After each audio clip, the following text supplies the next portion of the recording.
Hello everyone, good evening, good afternoon, good morning, wherever in the world you are. I hope you are having a fine day, and I'm turning up the audio a little bit. That should help you be able to hear me. I hope you're doing awesome today.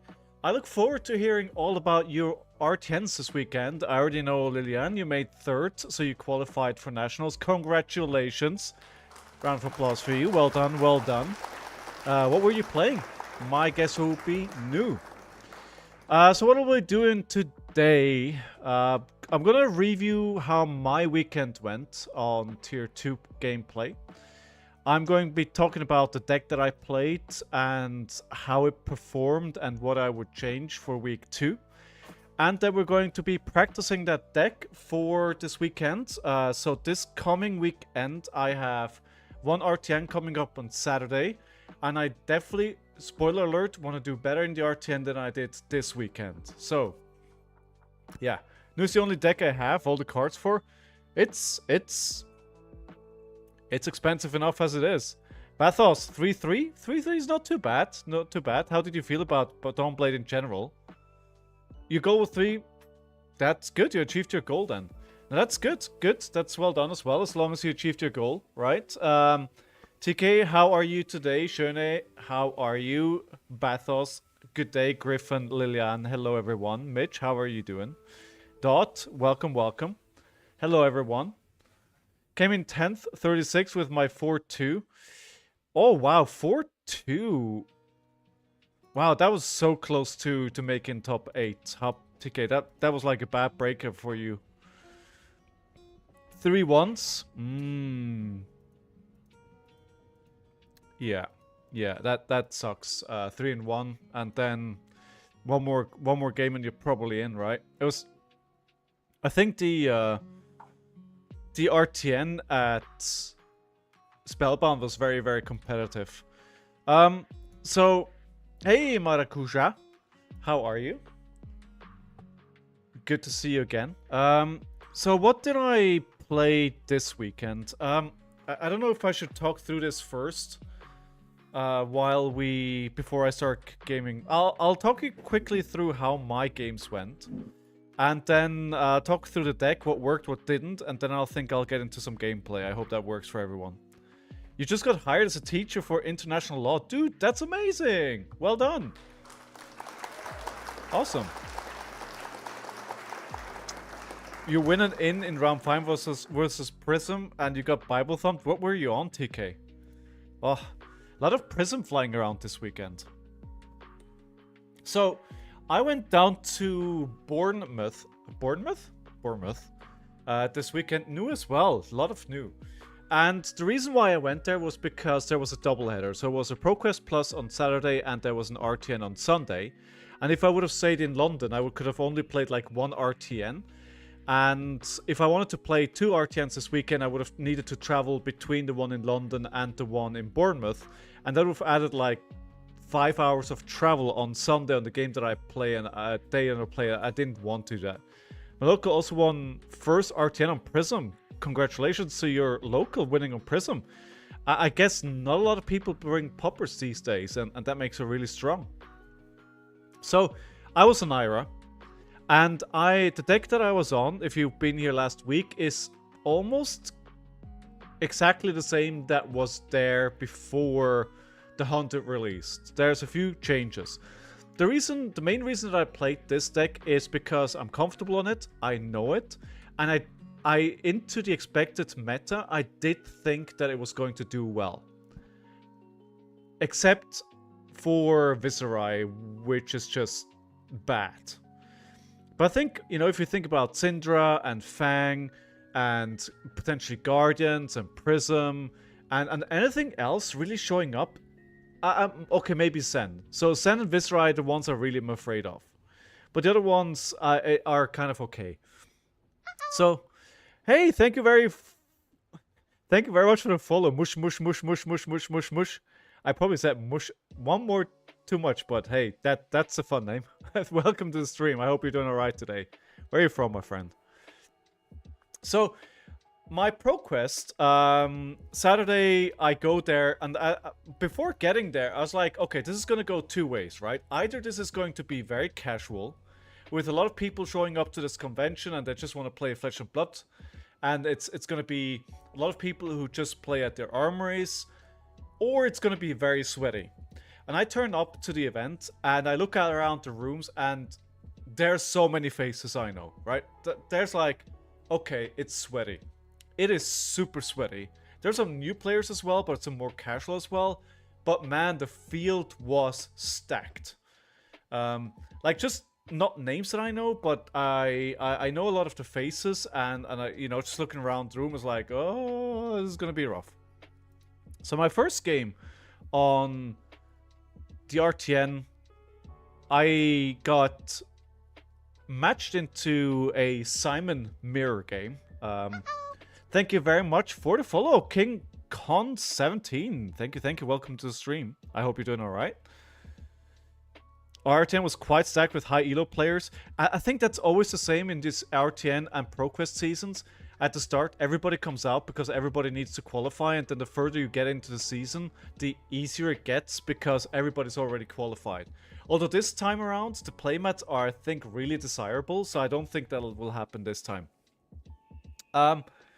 So I sit down, and he shows me Bolton. And, you know, he tells me he's been playing for 4 months, and he's just a casual player. And we kind of start the game. You know, warriors, I'm always worried because I easily tilt into warriors.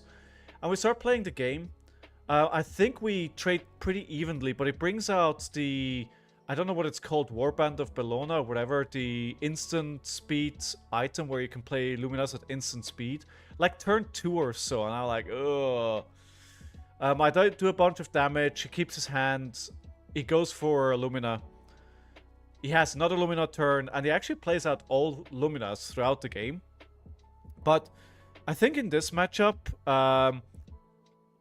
you could really tell the lack of experience. This was his first tier 2 tournament. And he, you know, he said he was a casual player, and I think that's just kind of showed in the experience. I kept calm. I played my game. I did what I thought I had to do in this game. Just trade favorably for me. Just trying to get value. Block where I had to block, and do damage where I could, and that kind of brought it home. King Kong, where are you from, my friend? They were already qualified. They're like 1,700 elo, 5 elo matches, condition cleared in Prague. Oh, yeah, people want the gold foil, right? I don't like the random Arachnids. They're going to be hilariously expensive. Yes, so people are going to be Jason and Bathos, right? You're from Texas, nice. Oh, so that's where Brandon Patrick is from, isn't it? I hear Texas has quite the competitive scene as well. What's your favorite hero? Okay, so game 1, I win. All is good. I sit down for next game, and again, I don't know the person, right? I've seen the face, and I've known the name. Like, the name is Jack Raven.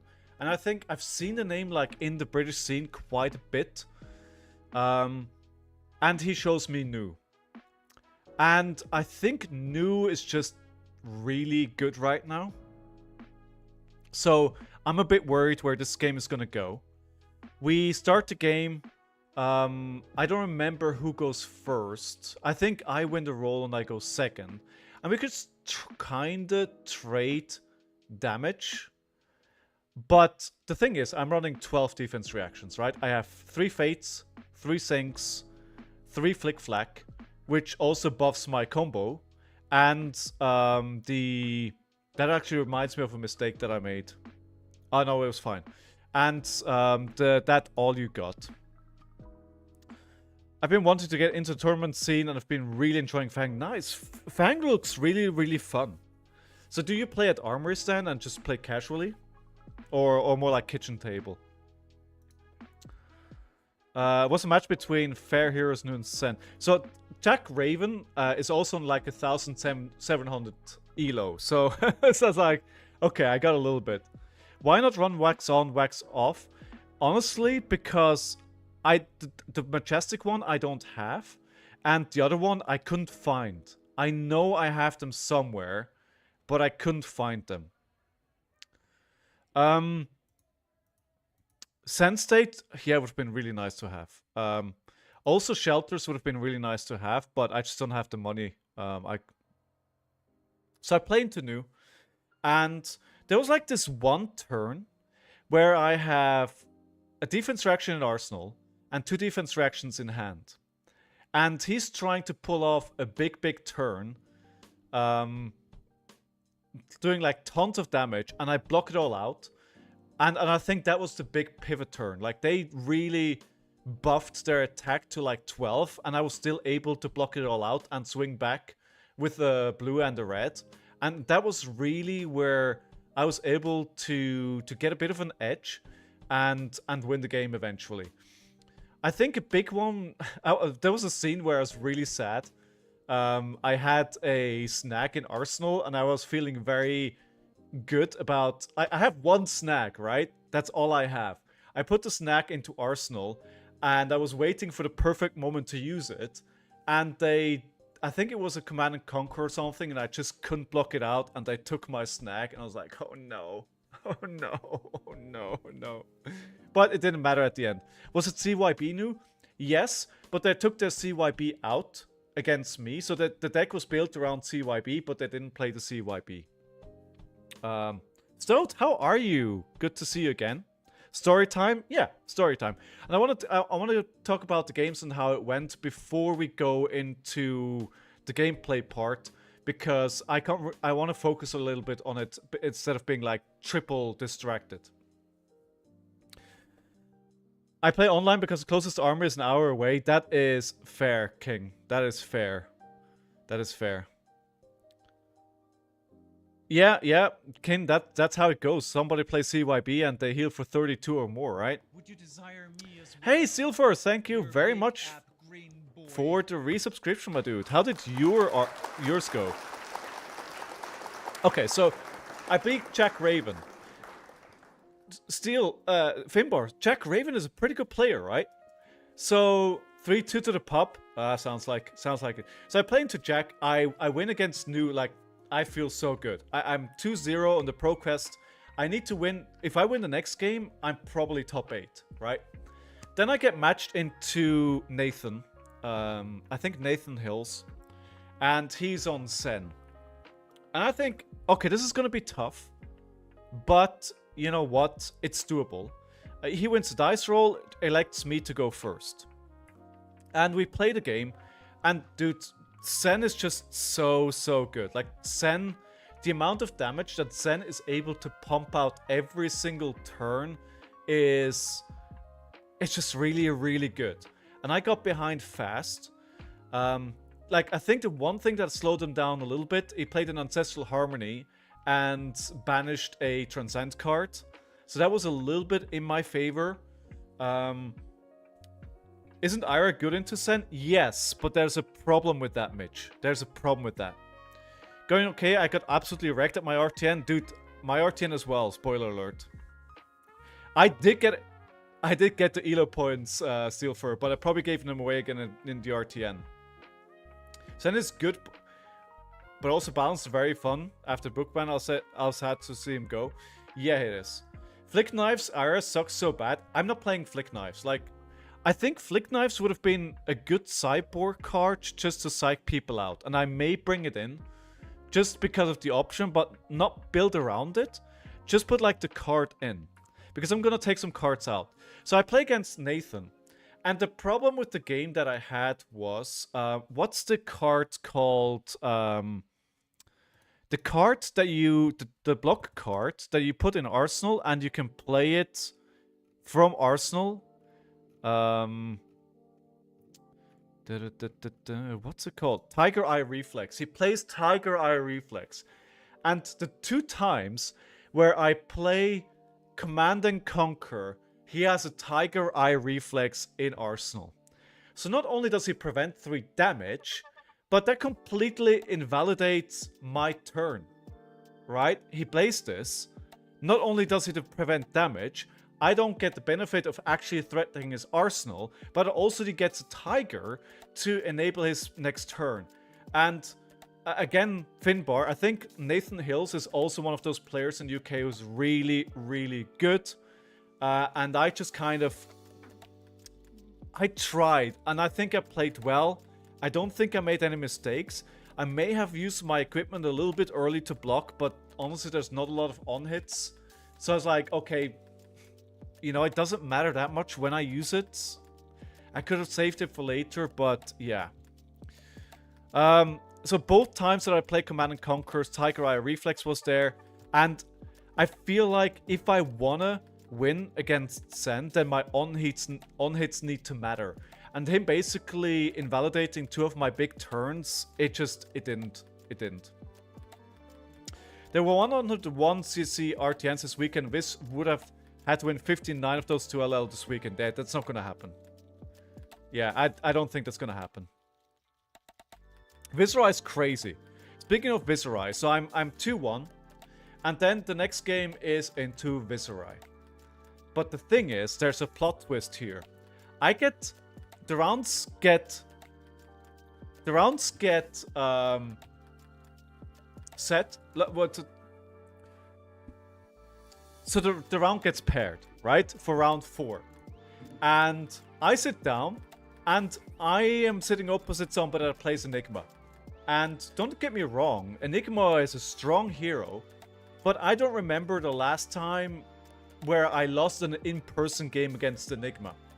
So I feel confident, I feel like I have the sideboard, I know what I need to do, and nothing against the person, but the reason that they were playing against me was because they had a bye round 1, then won 1, then lost 1. So I'm feeling pretty good here that I can win this game just because I feel like they're not the strongest player in the room, and the hero is something I can deal with.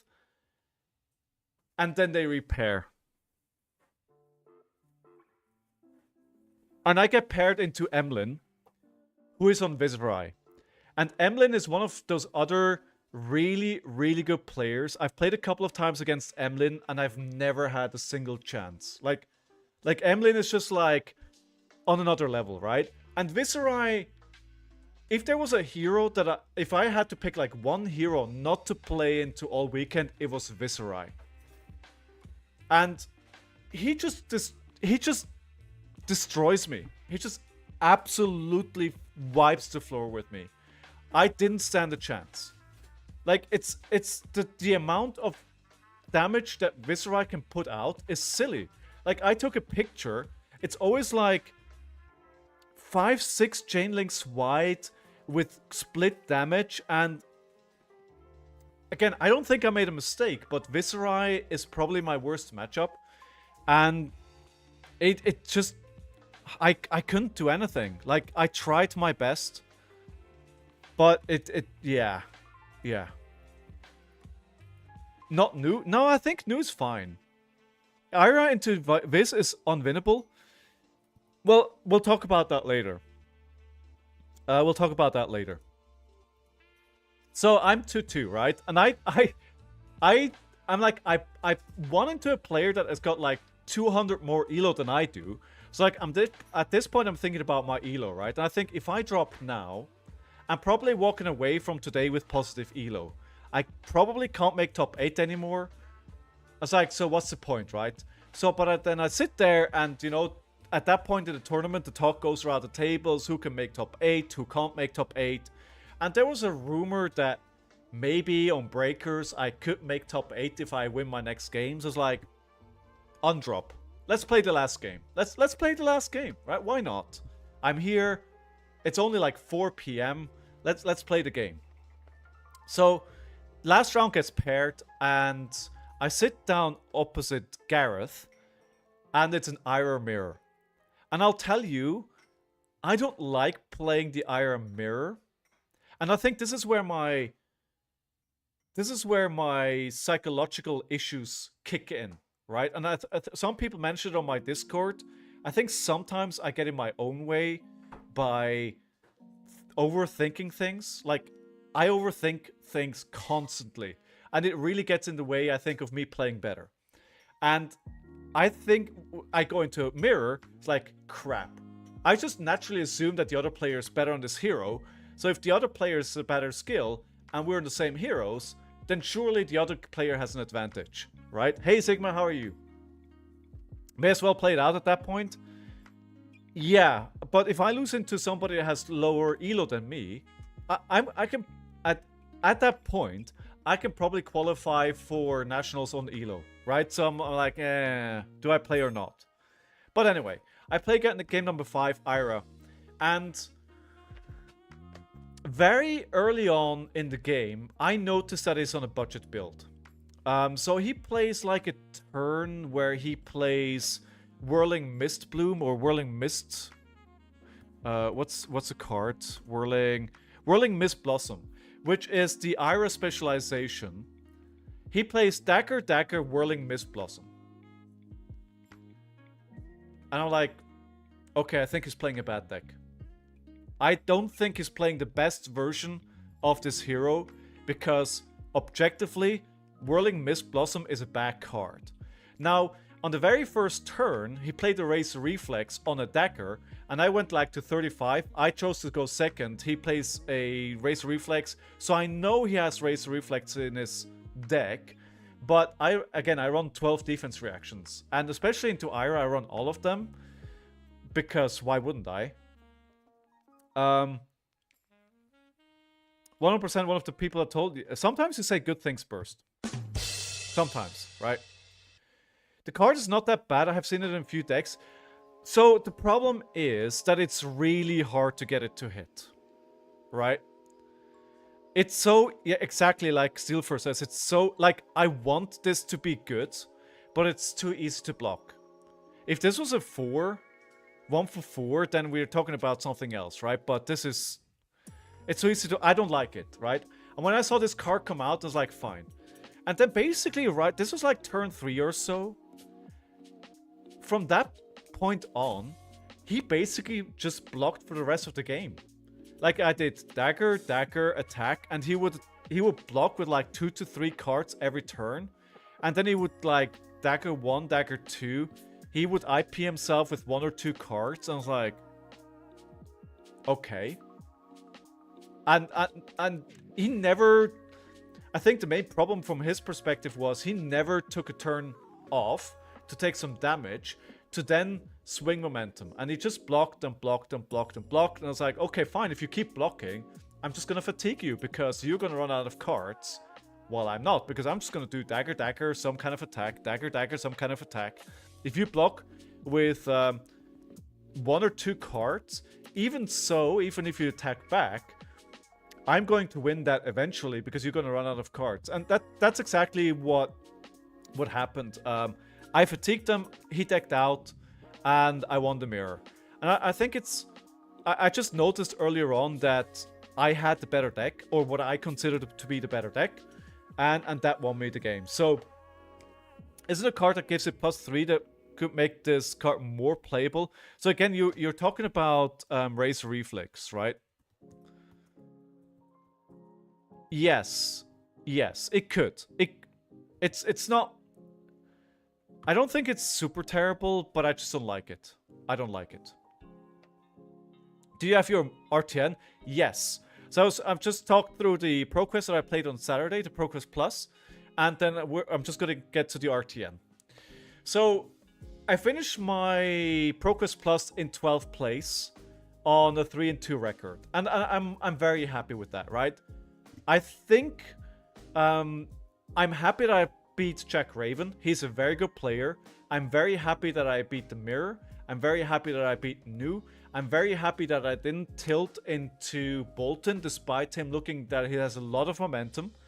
But I think it was, from that perspective, it was good that I noticed in some matchups they broke their equipment very early on, and I did notice that was like I noticed when I was a step ahead in the game.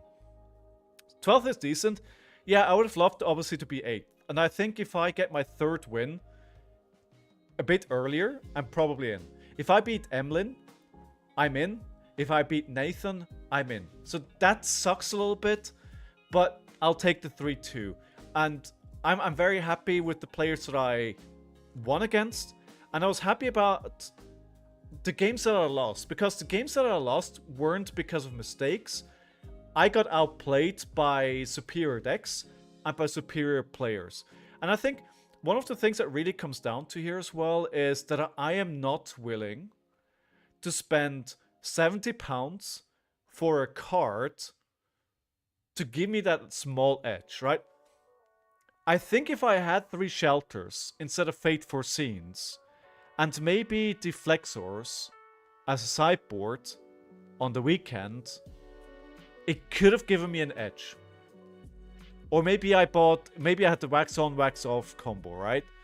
I'm playing Humble as a budget to Amnesia, right? So I think one difference to me to some of these players is I'm not willing to pay £400 or £500 to chase the top cards for week 1, right? And that's gonna put me a step behind.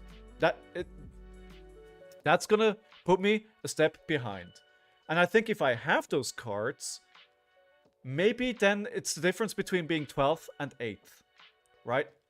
In Flesh and Blood, you know, it's a game of inches, and I really think that could make a difference. Now, obviously, I do have some issues with my mental state and things that I need to work on there, but not being willing to drop all the money, all the time to have the top meta deck makes a difference. It does, right? Out of Print is real. Hey, Jay, how are you? Why did you snack my Amnesia on Friday, mate? Dude, I actually like Humble a lot. I like Humble a lot. I don't know what changes I want to make to the deck. We'll talk about that a little bit, but I might come back to that still for. Humble is awesome right now. I really, really like it. Like turning a hero's ability off is good into Viserai. It's good into Zen. It's good into Syndra. Like, Humble is a great card. If you go Dagger for 1, Humble for 7, it's like Erase Phase and Command and Conquer. It's an on-hit that they need to think about. I really, really like Humble. Cool. Hopefully get 8 next time. Thank you, King. I will do my best. I will do my best. So, happy with Saturday. So we then go Sunday, RtN.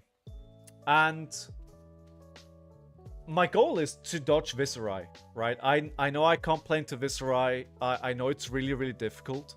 So I get paired round number 1. And again, I look around the room, right? There's heavy hitters all over the place. Like, all the best players from the last day, they're still there. It's a full tournament, 32 players. I get matched into a guy called David Koff. And again, I don't know him that well, but I think he's one of those top tier players in the UK. Again, Finbar, you know, if I'm talking bull, tell me. But I think David is also a very, very good player. I've seen him before. And he presents Viserai. And I'm like, crap. And we start the game. He wins a dice roll. He goes first. Because, of course, why wouldn't he, right? And the first few turns go very, very bad for me. Within like 3 turns, I'm like down 17 life to him. So I draw very badly. I had a couple of hands that were all red and all 2 blocks. And then I had a couple of hands that were all blue. So first I couldn't block the rune chant, and then I couldn't attack back to present any damage. I'm gonna have a very pressured blood week here. Wednesday I go to a big city in Denmark to play. Then Saturday and Sunday playing local. Nice, dude. It's good to see you play again. Just talking about my my weekend. I'm borrowing CNC and levels because I can't afford them. Yeah, exactly, right? I borrowed on the weekend. I borrowed Weakest Link. I keep borrowing Weakest Link because I don't want to pay for them. So we're about mid-game. And at one point, mid-game, for the first time in about 8 months, I forget my tunic counter. And honest to God, I think that tunic counter that I forgot cost me the game. I really think it cost me the game. Like that one value, because he was up a lot compared to me, but I'm able to equalize it at 2-2. And we're both on the brink. We're just kind of slugging it out at 2-2. And at that point, there comes a moment where I have a turn. I don't remember the turn exactly. But if I have one more resource, like I can do one more thing. And I honestly think that one missed counter lost me the game. His last turn was silly.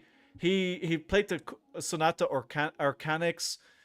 He plays like 5 rune chants into a go again, into a go again, into... the last thing that he did was like a rune chant and the sword. And I literally have a red. I have a 3 block. No, he had 2 rune chants. I don't remember exactly, but it was just like 1 damage that I couldn't block. First game against David, you know. Yeah. Down 0-1 into Viserai. I mean, honestly, except for the counter that I forgot, I think this is probably my best game into Viserai on Ira ever. And he actually says it's quite close between Ira and Viserai, which I've never thought about it that way. But it was really, really close. But, you know, RtN 0-1, it's not where you want it to be. I feel there are some games that no matter what you do, you just lose.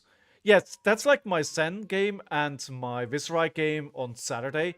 I feel like they had the hotness, they came at me, and I didn't, so I lost, right? Is Erase Face or Humble better? I play both. I want to play both. Honestly, if I had to choose, I'd probably pick Humble. Because it's got a bit of a surprise factor. I'm not sure if it's better or not. Sometimes Sonic counters do that. It's just like, I was so proud of myself for not forgetting for like 8 months. And then I forget once and it immediately matters. But hey, anyway. You know, lose game number 1. It's bad. Hydrate, will do. But, you know, anything is still open. I got some fresh blood orange juice here, so...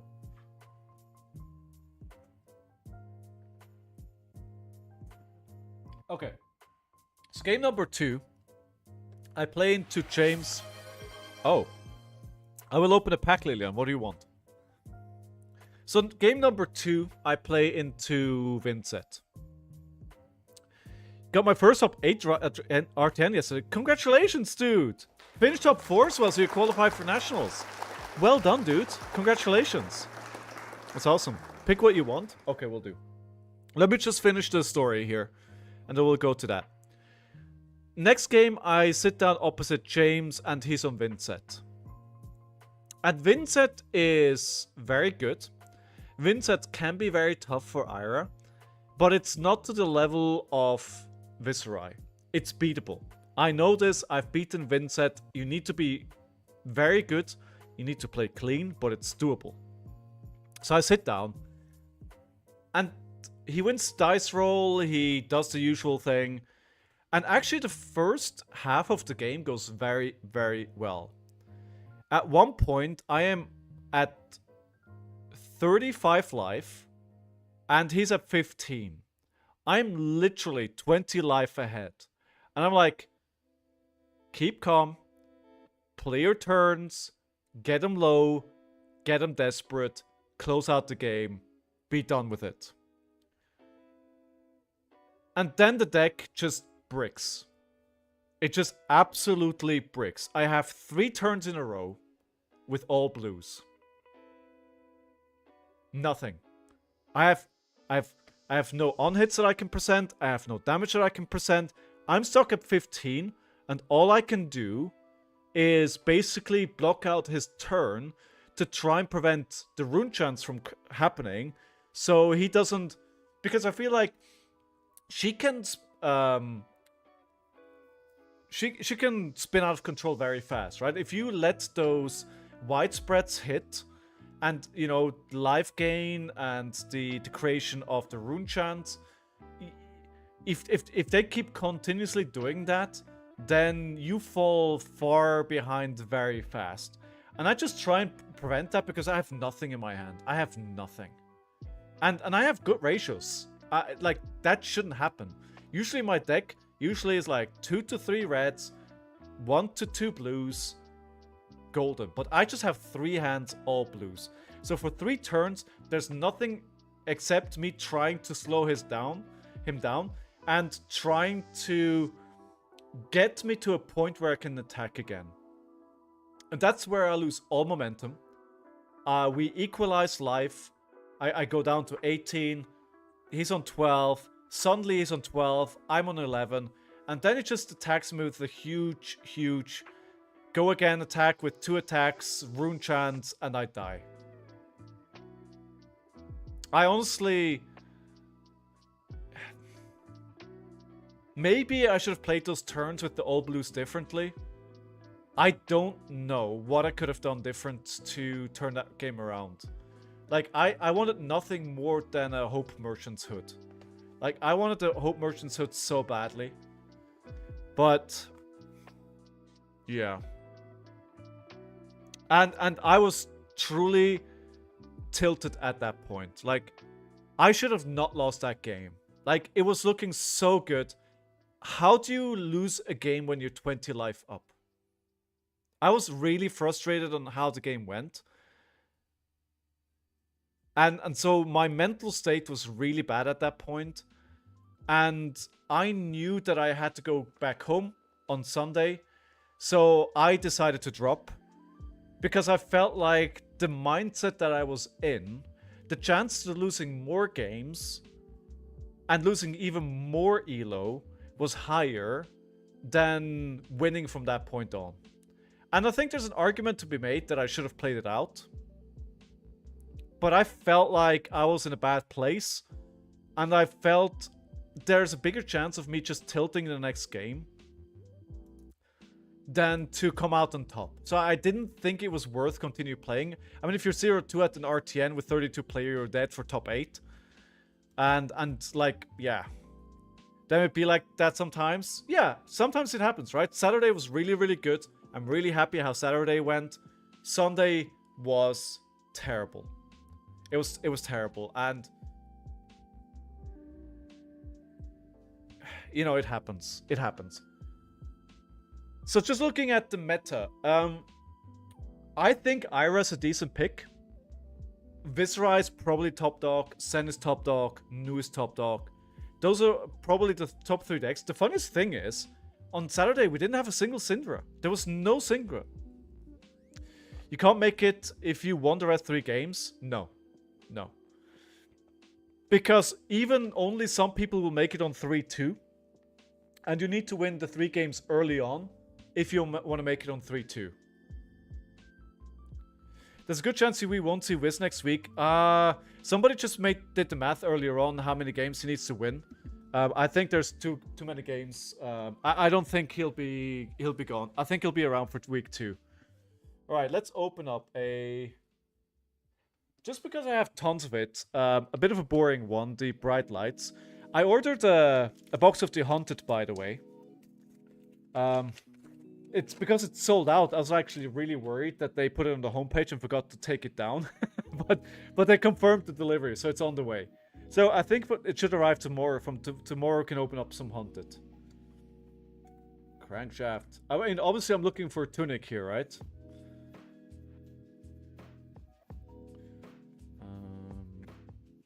Rare. Rare. Foil, full tilt, and that's nothing. So yeah, that's how my weekend went. I think overall they did this. This was at a small little board game, a miniature game expo called Beachhead, and I think they did Flesh and Blood there for the first time. So we had the responsible person for organized play in Europe there, which was a nice little surprise. I forget his name, but he looks like a rugby player. Most exciting Bright Lights pack ever. Yeah, right? Wonder if we'll see LL update today or tomorrow. I think it will be tomorrow, Dot. But what they said was that the organizer of the tournament said they could have probably sold about 50 tickets for the Pro Quest. They only sold 32 tickets. They could have sold way more. So it was a really big success, and you know, the overall the weekend was great. It was a great location. It was a really good weekend. It's just like my Sunday didn't go as I wanted it, but hey, it happens. Eugene was really onto something. Turns out Reiner isn't that bad if you remove Viscerai during his high rolls. LL him now. I mean, maybe. Although I'm not sure at this point I want to pivot. Because I like my deck. I really like my deck. So if we look at the deck here, I think the card that I'm unhappy about is Dual Threat. Over the course of the weekend, I played this a couple of times, but it feels like a win more kind of card. It feels like you're only really playing this when you've got like a full grip, when you are able to keep like a 5-card hand. It needs too much setup to really do its thing. Like when you can play it, it's great, but it doesn't really play into the gameplay that I have on this deck, which is block with 2 cards, attack with 2 cards. Block with 2 cards, attack with 2 cards, right? It doesn't really work with that. I know that my RtN will have Vincent, Prism, some Iras, 2-3 Assassins, 2-3 Auroras, but I don't know what to expect. Just know your deck well. I think pivoting from a season is a mistake, and I use that reasoning to lock on a deck and not letting go. I did that the last ProQuest season and it didn't go well. Pivoting, so I pitched Dual Threat 9 times this weekend and I did not play it once, and I'm on a headshot heavy list. Yes, exactly. I think this card needs to come out. I'm gonna create a new version here. I really don't like this. Remove Dual Threat. I much rather. Wait, why is this? I much rather take a card, put a card back in which threatens a mask trigger. Because with this card you also break the chain for the mask trigger, right? So I was high on this card, I wanted to like it, it didn't work. If you want to use dual threat like your Blood Rush Bellow, you need to be more offensive. Yes, yeah, exactly, it doesn't work. I pivoted a week before ProQuest season last time and won me a ProQuest, but also jammed 100 games on Talishore the week before my first ProQuest. Went undefeated and lost a misplay of my own in T8. Then went undefeated the following week, a different... Well, fair. So, actually what I'm thinking of taking back in... What could be fun is Snatch. Snatch could be fun. But what I'm actually thinking of bringing back in is the Torrent of Tempo. Because if you play into something that doesn't want to block, you go Dagger, Dagger, Torrent of Tempo, and suddenly this needs to be blocked, right? Pouncing Link's Head? Yeah. It's just in... So I'm actually thinking of bringing this back. Torrent of Tempo. I'm thinking of bringing that card back. And then it much more resembles the deck that I had before the Hunted, right? But, I mean, it was a good deck. I don't really see much reason to change it.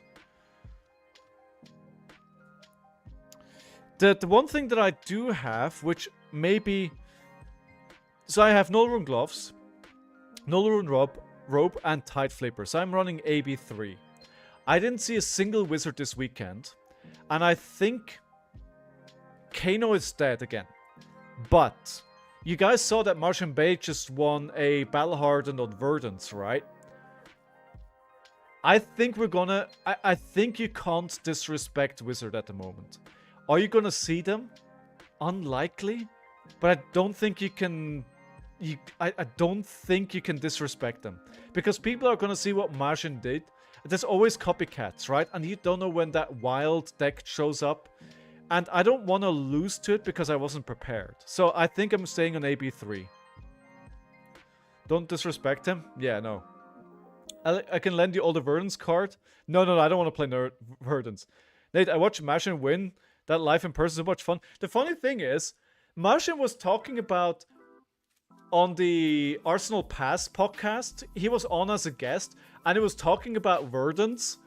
And then 2 days later, he wins a tournament with Verdant. It's like, what? AB3 doesn't change the Verdant's breakpoints by a ton. Keno's good versus Redline decks? Yes. Verdant is good into AB3 deck. So you're saying AB3 is not good enough? You respect Wizards, but disrespect Wizard players? Ooh, shots have been fired. And I'm wondering if I need to keep the density of... Like, what didn't feel good this weekend either, the Sound the Alarm was fine. The Gravekeeping was a complete miss this weekend. But the Gravekeeping is there for any hero that wants to flick a dagger at you. And I think that's still relevant for the meta. It just didn't show up this weekend. So I'm not taking it out because I think I would make a decision based on the meta that I saw in 2 local events. But I think Syndra is relevant. All the Arachnids are relevant that want to flick. Ira, which wants to flick, is relevant as well. So even though this didn't feel good this weekend and it didn't do anything, I want to keep it in the deck. AB3 is a waste. It's not good enough, so not even worth it. Are you sure, Mantis? Are you sure?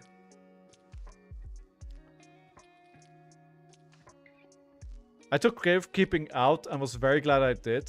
We saw no Syndra. I didn't see any Syndra either.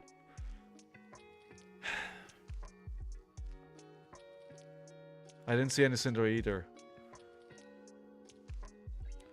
She's an amp wizard, so she amps so much that AP doesn't matter. Okay.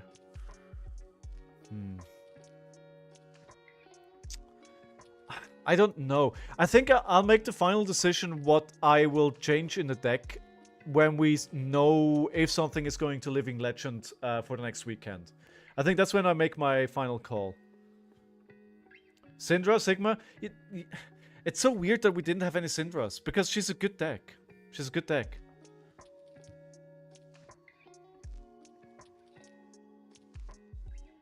I have to race her?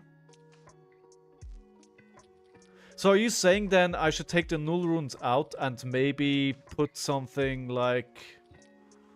I don't know, cut through in? As an ninja, you lose so much surrounding AB3, so... Yeah, but Mantas, remember, I'm not an aggro deck. This is not your traditional ninja deck. This is not that kind of deck. This is Ira.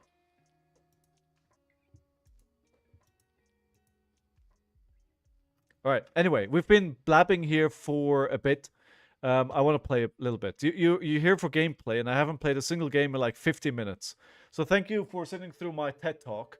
I have an RtN coming up this Saturday, which I expect to be very competitive as well. So we'll see how that goes. Okay, Pablo. Right, we go defense reaction heavy here. We go defense reaction heavy. We go erase phase. We do not bring weak link. We bring sound the alarm for the reactions. Humble. Humble is good too. Yeah, so let's play 61. I need to even out the numbers here. I think the rest of the deck is fine.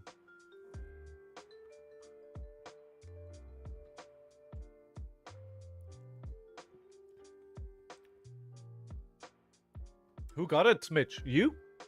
Alright. Cool, let's see. Let's see. I didn't see... Oh, we did have a Fang, right? But, yeah, Fang. Why not run Snack? Oh, should have. Yeah, you're right. Should have. Interesting hand. Not good, but interesting. We want to keep a defense reaction in hand here. I think maybe one change I could make is like put a snack in. Ask around to see if I can find 2 more snacks. Snack doesn't work on weapons? Oh, well, there we go.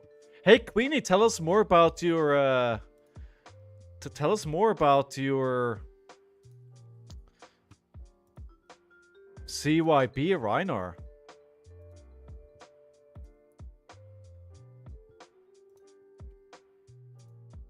Sneak 1 damage, as is tradition, on first turns.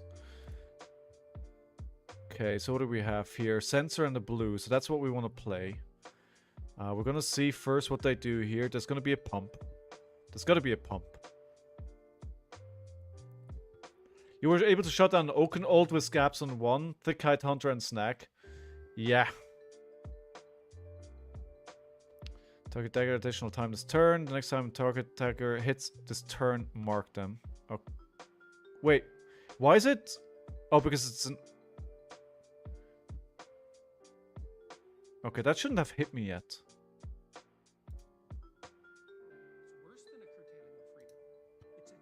I should not be marked here. Uses a certain kind of linguistic approach. It's an appropriation of speech. There's no excuse for because that never has happened. Next time a target hits the tier, it hasn't hit, so why am I marked? Who's gonna define it? I know the answer to that. Wait. The last people in the world you would want it. And then we crossed another barrier and we allowed the government to compel speech. Okay, I'm missing something here. Hypothetically compassionate reason? Alright. That's a really bad idea. We have 2 more defense reactions, so we're fine here. So if you control 2 more electronic link, that's +3. So we're going for 5 here.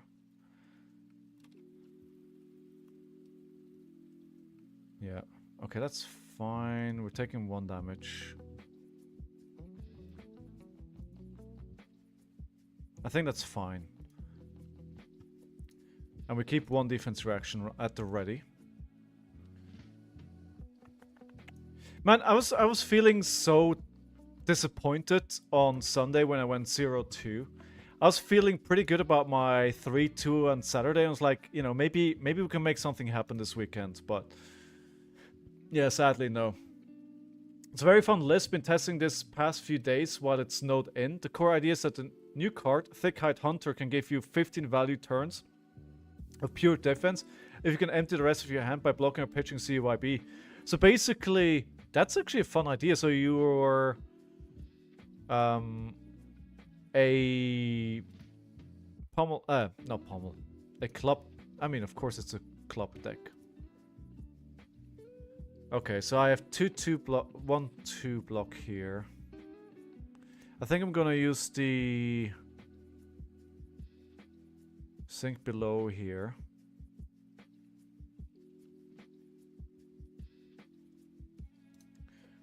That does sound fun, Queenie.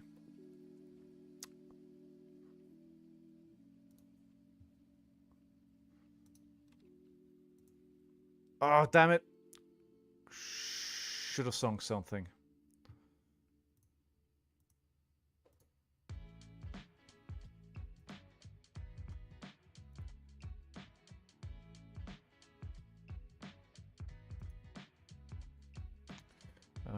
Mistakes have been made. I can't make mistakes like that. That's gonna cost me the game so easily.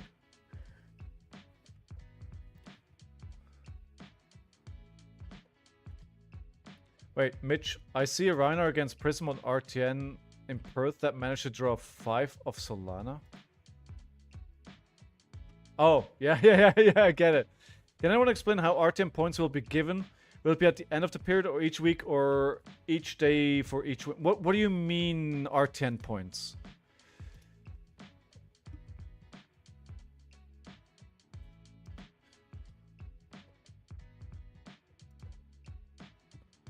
I think they're gonna go for 3 Felty here already, huh?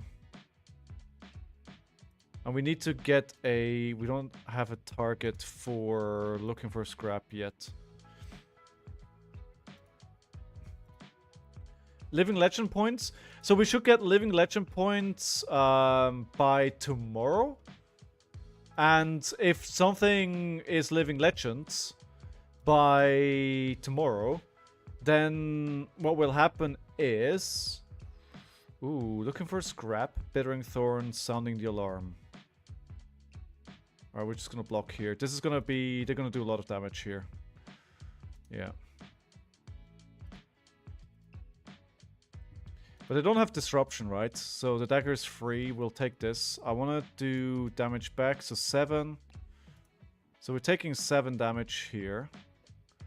To swing back for... We have 4 resources. We need 1, 2, 3 for that. So we can swing with the dagger first.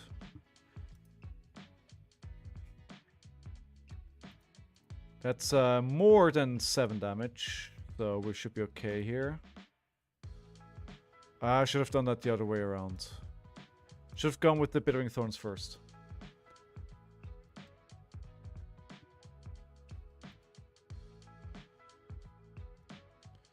The deck rarely even swings club. Blocking 3 is worth more than swinging 4 for you generally. Yeah, okay, so you're just gonna risk going to time every single game.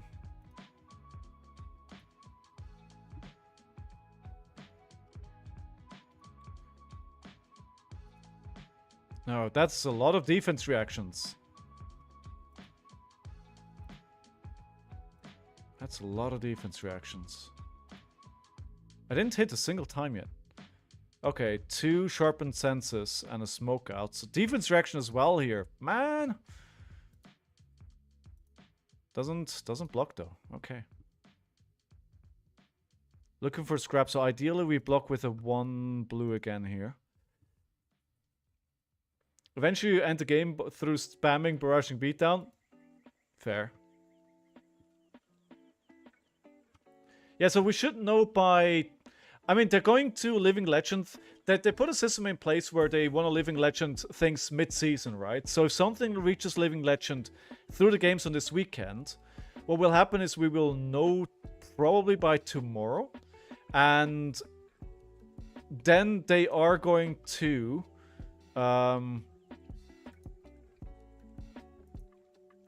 They are going to ban the hero from Friday. Sorry, what did that do?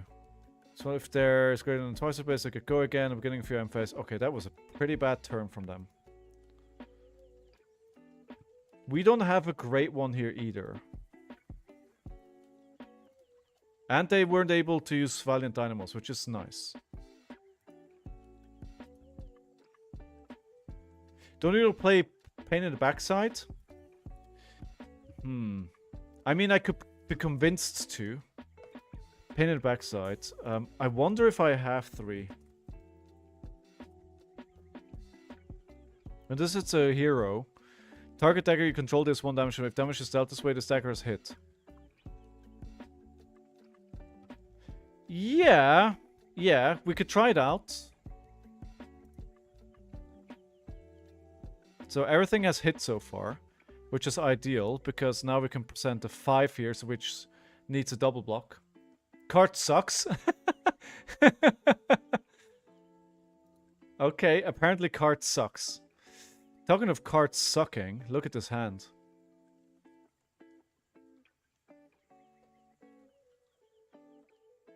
Not a hand you want to... Like, that's why Mask of Momentum... Don't ever be scared of Mask of Momentum trigger of Ira. More often than not, she will draw into something she can't use. I was so happy this weekend when my Mask trigger hit and I was actually able to draw a sensor and play it because I have 1 resource floating. And that made me so happy. Because it's very... Oh god, I should... Oh my god, okay. Savor Bloodshed. Next attacker just gets +4. Next time you hit in a marked hero with dagger this turn, draw a card. Okay, so we're gonna block for 3 here. Let's block for 4. I don't know how much they can buff here, but I wanna... Okay. Okay, cool. We're not gonna block more here then for now. Wait, what? Oh, math is hard. Oh, I'm such an idiot. No. I thought I had the 5 and not them. Oh, no. I should also always let this resolve first. Damn it. Come on. Give me anything but a blue, red here. This is like such a stinky hand. Okay, at least let's block this out at least.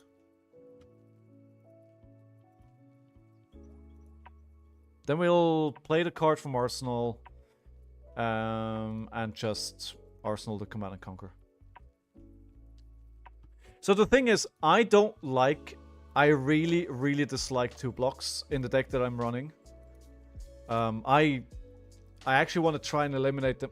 Oh, come on, deck. Seriously? Are my ratios off?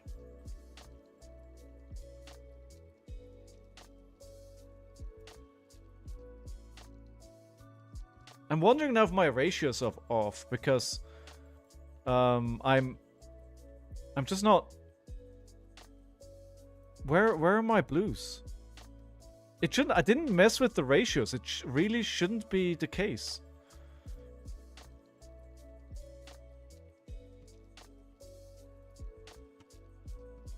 It really shouldn't be the case. Blocking with the E-Strike was a mistake. Yeah, potentially. Hey, JBC XD, how are you? How are you? Welcome to the stream. How's your day going? Okay, we're gonna have to let this hit here. Yeah, it's gonna be a lot of damage. Crap.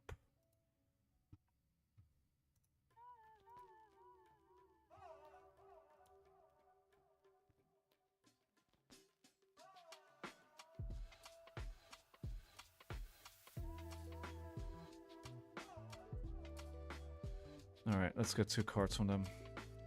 Really not ideal. Really, really not ideal. Did we read that Brody got banned? Yes. Well, he didn't get banned, he got suspended. Yeah. I think, honestly, I don't know what happened in Christchurch, but he must have got another warning for slow play, and then they were like, yeah, no, dude. You can't keep doing this. And that's why he got banned. So we saw... Yeah, okay. I mean, that was to be expected.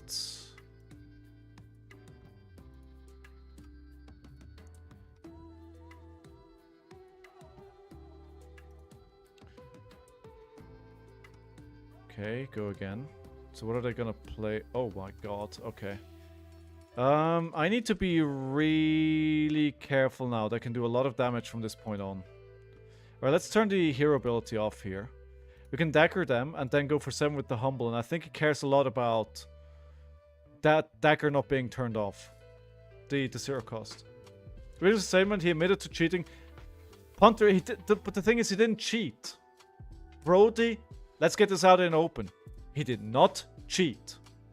Everything that he did, aside from anything that you may think about the situation, he did not do anything illegal. Did he do something that some people would consider scummy? Maybe. But he did not cheat.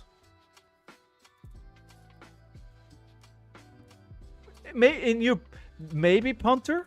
By the way, welcome back to the stream. I hope you're doing well. But, as he did, was what is written in the rules. He did not cheat according to the rules.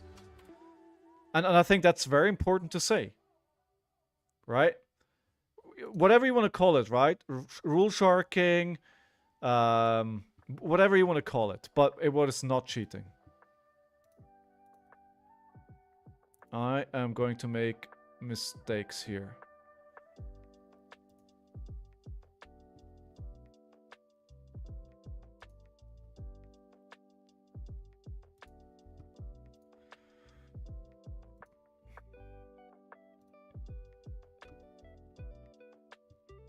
I should have sunk the E-Strike. It's really kind of pointless here.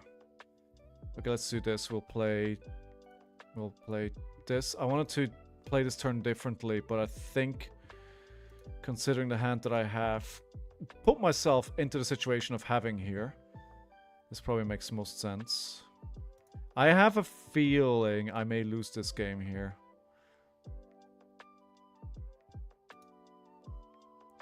Draw a card. Slow play is cheating. It's not cheating.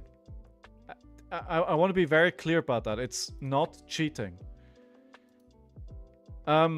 So I think the penalty. So I'm guessing that in Christchurch he just kept playing like he's always played, right? He just kept slow playing, and that he got, because everybody that plays into him now is going to be looking out for that, right?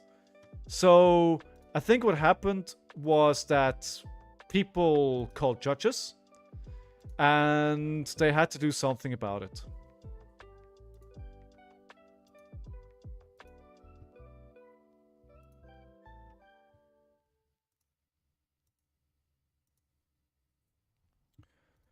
Oh god. Defense reactions can't be played. Okay, fine.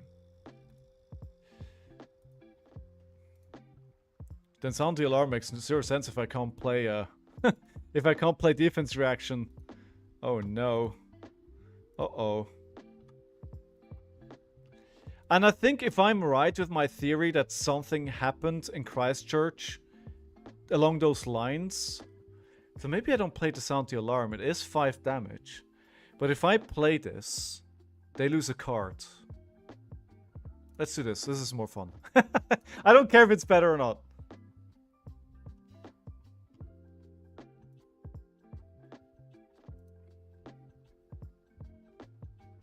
Okay, that's fine.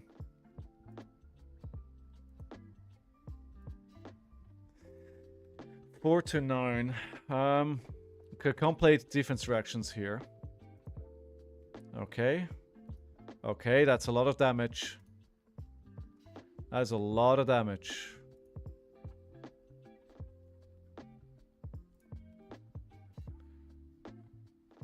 Pretty sure it can't kill me from here. I don't know what happened. I don't know if anything happened in Christchurch.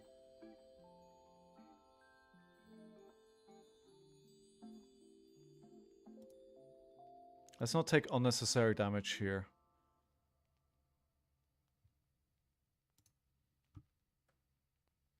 Why? Oh god, he can attack. Oh my god. Oh, mistakes. Okay, I'm gonna risk it. I'm just gonna say you don't have a +4. Wait, why did I lose? Oh my god, I lost my arsenal. Oh, I didn't... Wait.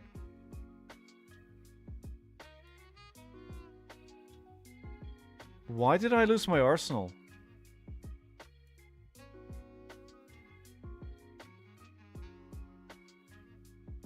Oh, frick. Okay, I see. My bad. I didn't read the whole text. Okay. Well, that's probably it then. I should have not lost this game. Should have really not lost this. Oh, okay. So yeah, just saying, if he's low played again in Christchurch, then it makes sense that he got a penalty for that. And honestly, I think the penalty that he got is fair.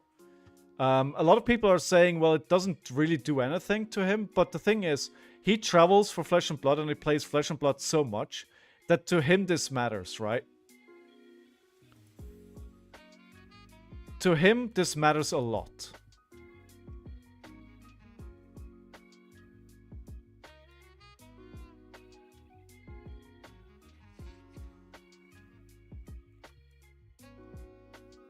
Well, if I'm dead, I'm dead. He basically does this full time, right? And, okay. Since he does this full time, well, you know, not being able to play the game that he loves and that he wants to play all the time, not being able to do that for 2 months, that hurts him a lot. Yeah, I lost this game very early on. I made a lot of mistakes here. He lost 2 months of income. People saying it's a slap on the wrist. Don't understand that. That's the thing, right? Is he? And I think it's okay that he's allowed to play before... the infraction that of what happened to what he did, on purpose or not, him being allowed to play Pro Tour London again is round of applause for my opponent. I think that's, you know, it's a fair punishment. I think it's fair. He's not allowed to play the game that he basically plays full time for the next 2 months, and for him that's a lot of punishment. But he has also made a decent bit of money, partly through slow playing. No, absolutely, yeah. Luckily, I won't have to run into him at our RtN. Yeah, silver linings, right?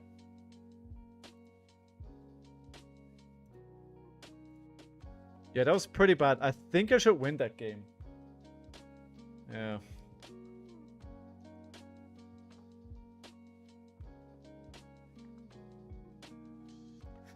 RtN wins, he has to use PTI. No, that's not true, Dot. If he has 5 rated wins, which he has, which is in the window, so he's already played 5 rated wins. He will be qualified on his ELO for nationals. He's qualified. He doesn't need to use a PTI. He's qualified. So, okay. All the defense reactions because of course turn off hero ability. Turn off hero ability. That's 55. The rest is not that relevant. Let's take the 3 blocks here. Yeah, let's just take the 3 blocks. Okay, let's try again.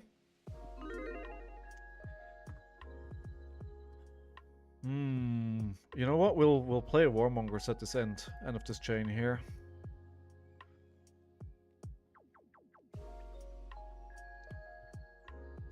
Yeah. He must have like all the PTIs in the world. I wouldn't be surprised if like actually getting the PTIs and selling them is like a large part of the way that he finances the lifestyle that he has. Like, you know, I'm not going to pretend like I know what his financial situation looks like. But, yeah, I wouldn't be surprised if selling PTIs is a part of that.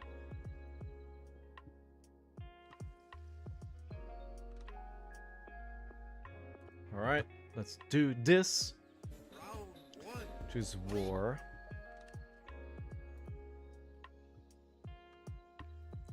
Yeah.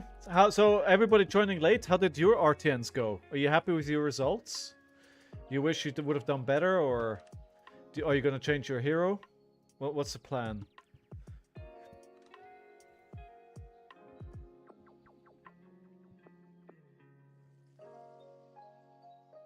So, okay, that I've been thinking about this as well, Terrell. They didn't show his game. They didn't show him on stream a single time in Christchurch. I didn't even know he was there. And you know why they did that? Or why I think they did that? Because chat can be extremely... Actually, we don't do that, right? 3. This is a 3. Can be so toxic. Like, if he would have been on stream, it would have been basically 45 minutes of he cheated. Why are you showing this? L says do something. He cheated. Even without him being on stream, we had a lot of that discourse in chat. And honestly, if I was them, I would have not shown him on stream either. Because you don't want that kind of chat when you are streaming your game. Especially with this being controlled like the whole production was by LSS itself, right?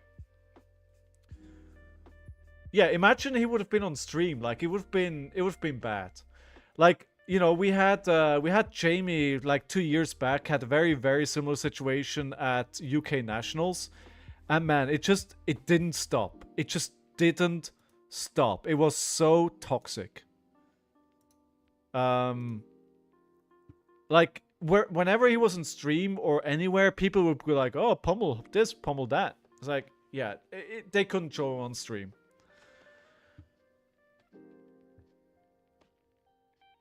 No, Tyrell, I mean, the production in Christchurch was directly controlled by LSS, right? So, are they committed to not blocking here? Can I... The Kodachi's not going to do anything. Okay, fine. Humble. Turn off the hero build. Oh, this is the new quiver. But why would they... Why would they play this? This makes no sense.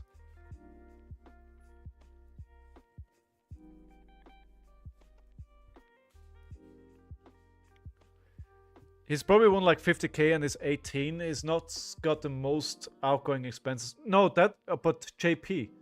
Yeah, you can't forget, like, traveling around the world all the time to play a game is expensive. Like, that kind of lifestyle is not cheap. That is not cheap at all. Like, so yeah, maybe he wins a lot, but he's in hotels and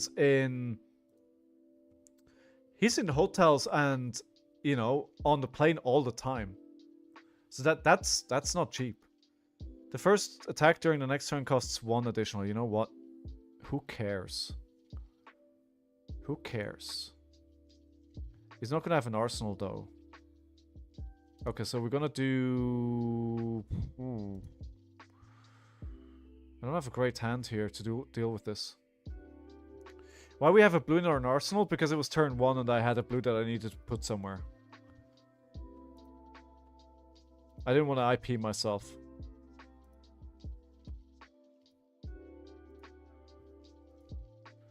But I think I'm just going to play it out now, because I want to put the Command and Conquer in Arsenal and not play it now that it doesn't matter.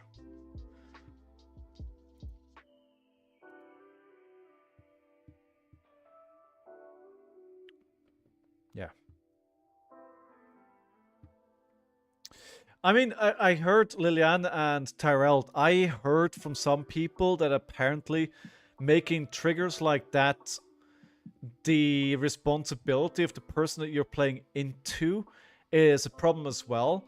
Like, I've only been ever around being for Flesh and Blood, so I don't know, but I heard from some people that that is problematic as well. I couldn't explain to you. I could play Warmongers. Yeah, I could play Warmongers.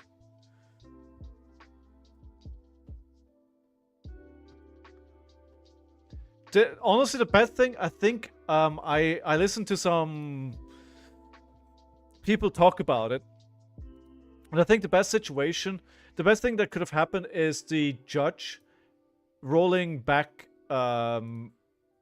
before or when, oh my god, when damage was written down. Like, they should have rolled back and make the counters happen. 5. Okay.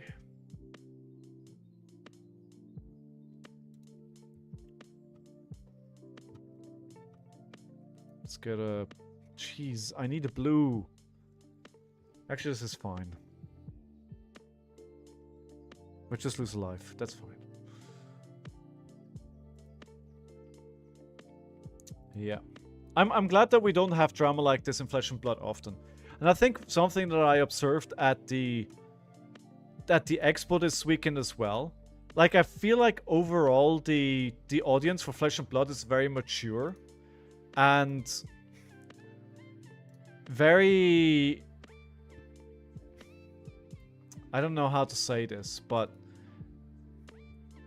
I'd rather be part of the Flesh and Blood community than any other TCG community that I've seen so far. Just judging from the outside. I do think Flesh and Blood probably has the best community overall. And I'm really, really glad that this is the game that I picked to play.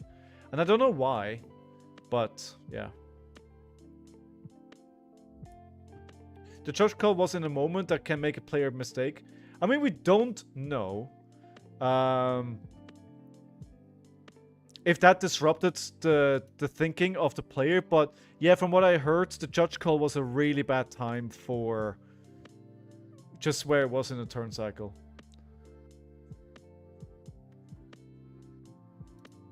Alright, go read up on that, guys. The real answer is you need to remember your triggers. Yes, but it's also difficult. So this was a win in game, right? Into one of the best players in the world. it's really hard to remember your trigger for like 4 or 5 minutes straight. You know, it's always easy to say from the outside, oh, you should just remember your trigger. Easy, easy. It's like, yeah, but when you're sitting there in that high pressure situation, it's not that easy. Read in the ledger. Block 3, swing, command, and conquer. Yeah, just take 5. We're not going to play more than 1 anyway.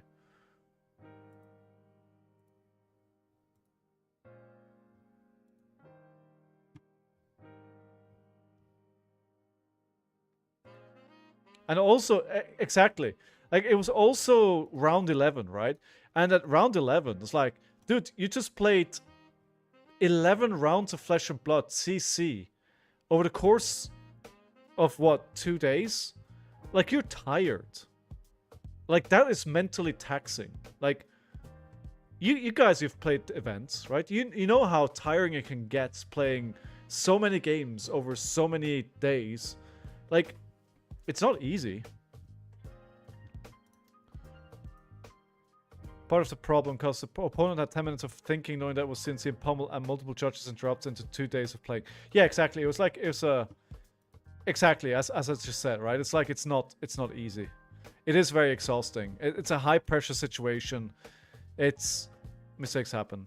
Hello from Brazil, Murilo Razzoni Alves. Bom dia, meu amigo.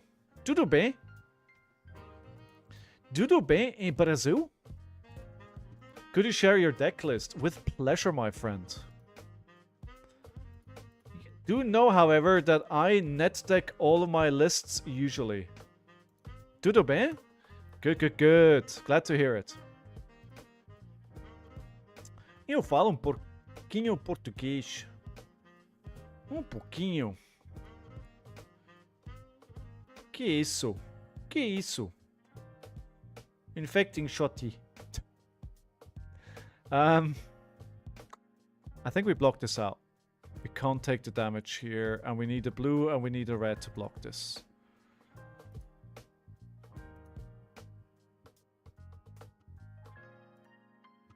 We're gonna let this hit. This is actually this is much closer than I would like it to be. I'm trying to decide about next weekend RtN deck, Ira or Syndra. It's a difficult decision. And it really comes down to if we're going to see anything Living Legend and what kind of meta you're expecting locally. I think strictly speaking, if you are facing a meta which does not bring a lot of disruption, you're probably better off with Syndra. But if you have a lot of news, if you have maybe some guy bringing Jarl, if you have a couple of Iras show up, suddenly it's a very, very different story. Gotta ask, was there a Mario on Slippy in your RtN? There was a Mario.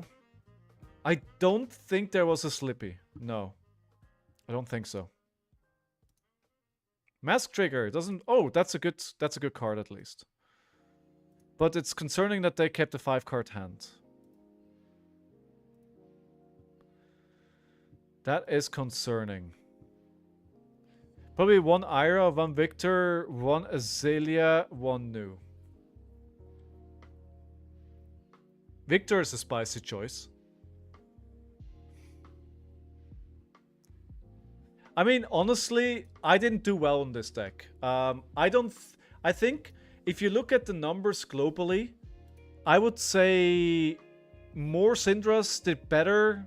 Like, there were more Syndras doing well compared to Iras. Make of that what you will. I think Ira is a valid pick. But yeah. So this is Inertia, this is Blood Rot, so this is for 16 damage. Actually, no. I'm thinking of taking this. And then I play Dagger. Dagger, Dagger. Looking for a scrap. Turn of Tempo, Humble.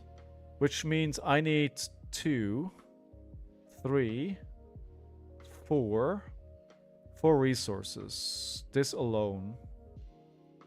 So they need to let something hit. Oh, they have Snapdragon Scaler, so this is going to attack one more time, right? Okay. So we could block the second one with Sink Below. They're going to crack Snapdragon Scalers here. It makes sense. Play the Endless Dagger, Endless Arrow again, right? Load it with... Yeah, it makes sense. How long have you been playing, Murillo?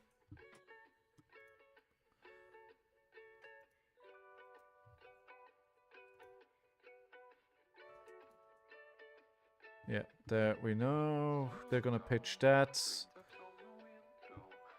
They're gonna play the Endless Arrow again. And that's what we have to Sink Below for. So they can't get it back. But as you said, the game is on. I think the Humble is quite a nice finisher here. And we need to empty our hand anyway. Let's go for a dagger, which they will not block.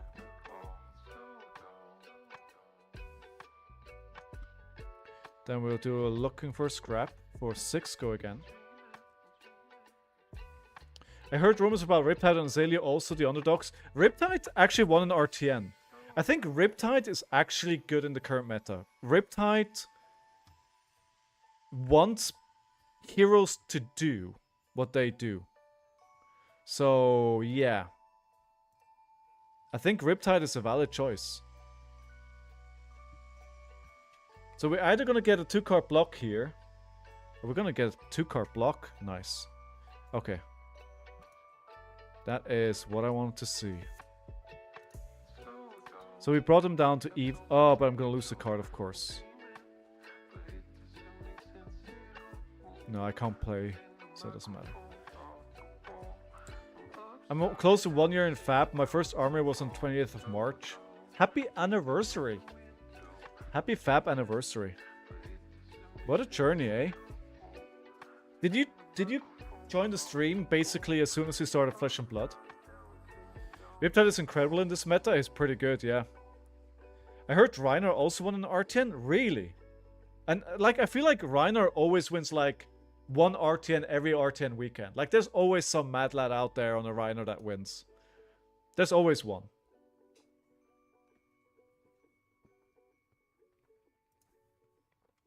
Okay. Weakest link is not good here.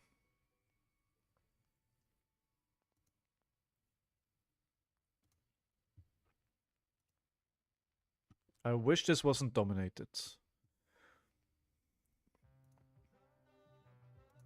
This is coming down to the wire again here as well. Ah, the frailty really... Oh, the frailty. Okay, we're fine. I'm gonna play this. I'm gonna crack the tunic. Second dagger into weakest link, and then we arsenal the pounce and key, because with the boots and the pounce and key you can have a fun play there.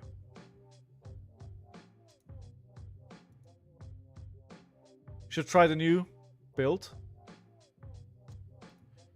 Yeah, I should. But I need to practice. Obviously, I need to get better.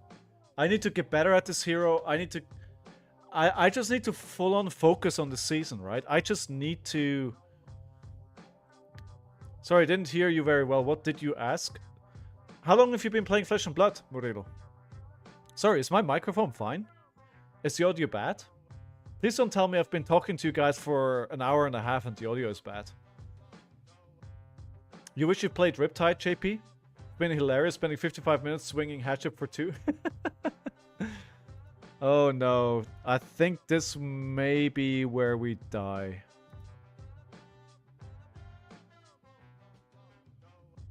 Well, actually, it's not. Audio is fine, thank you for confirming. Okay. No, my earphones is so strange at this moment. Ah, okay, no worries. I'm always a bit paranoid about my technical setup. You know that I find out like 60 minutes into the stream that it's actually really bad. Not a great hand, is it?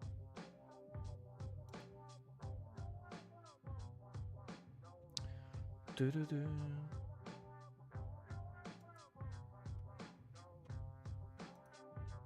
$12. 4, 3, 3. That is 10.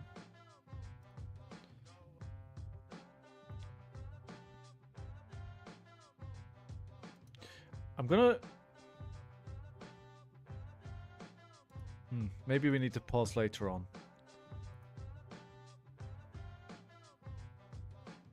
2, 6 plus 6 is 12.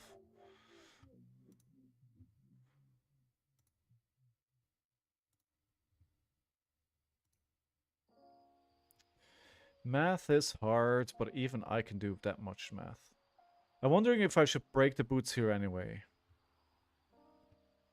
So we go dagger, dagger into... No, dagger, pouncing... Dagger... Dagger... Tiger, pouncing key, dagger. Yeah, I think that's the play. Playing just with ninja and completed the ninja pool. Nice. I've playing for 2.5 years now, but CC for 9 months after winning a lot of common armors. Nice. Like, I feel like CNC is such a different beast from all the other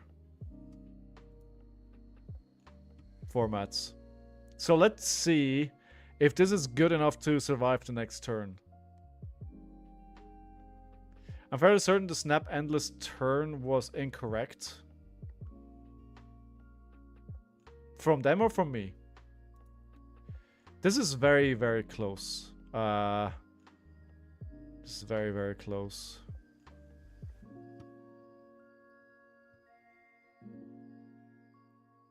I needed to play it this way because if I don't play it this way, the tiger doesn't get the +1, right? The problem is this is not lethal. This is not lethal. Now I'm 9 and they're 5 card hand. So if they just dominate here, then I'm just dead. Master Chip, how are you? Good to see you back. Good to see you back. And we've got 3 2 blocks. Yeah. If they have it, they put a card at the bottom. So that means they're not going to dominate. I basically need to survive here. Just so I can Kodachi lock them. If I can attack with my daggers twice, and they need to block twice, I probably win the game. I just need to be able to survive to that point. So I can block with all the reds and my equipment. So that's 2, 4, 6, 7, 8 block. No, oh wait, I thought this was a blue. No, obviously that's wrong. I'm gonna block for 4. Oh, I'm lucky. Oh my god, they had to put everything at the bottom. Oh, crap-arino. 5. Actually, wait, if I played like that? 16 plus 5. 5 plus 4 is 9. Oh my god, I'm still dead. Ooh. I can't actually, I don't have enough resources to dagger them.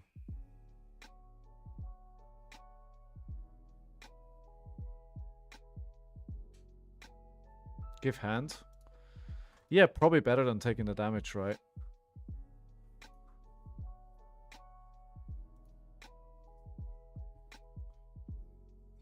Okay.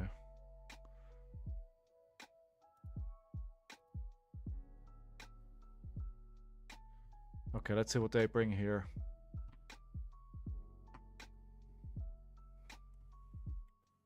Oh, now I'm dead. No, I'm okay. Well, no, if they have a razor reflex, then I'm dead. But I think it is what it is.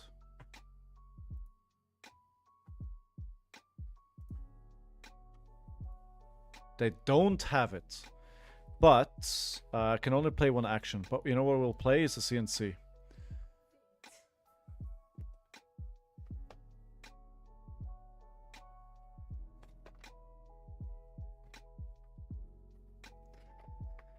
They're blocking that out. I mean, a 3 card, the thing is, they can easily find a... Yeah, if they find a dominated arrow... Are they not running... Knock the Whistle? Whatever it's called? Yeah, this is it.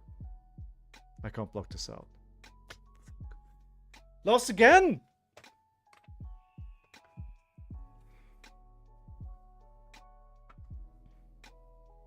Yeah, I think that would have been JP. I think that would probably won me the game. Now I lose it.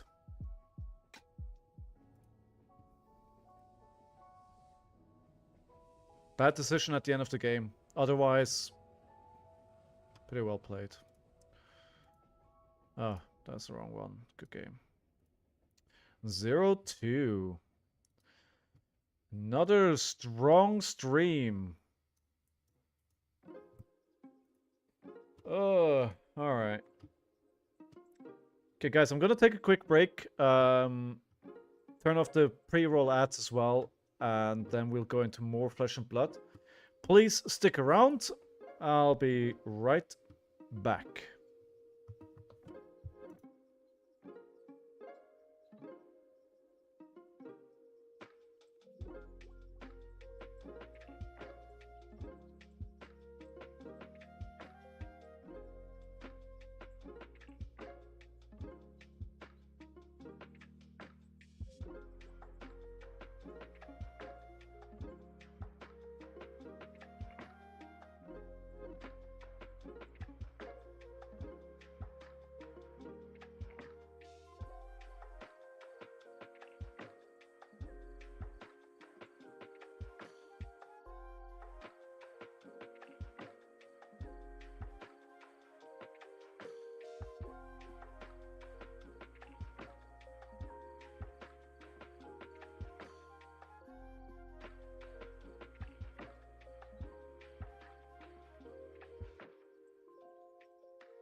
Okay, I know some people are still on hold.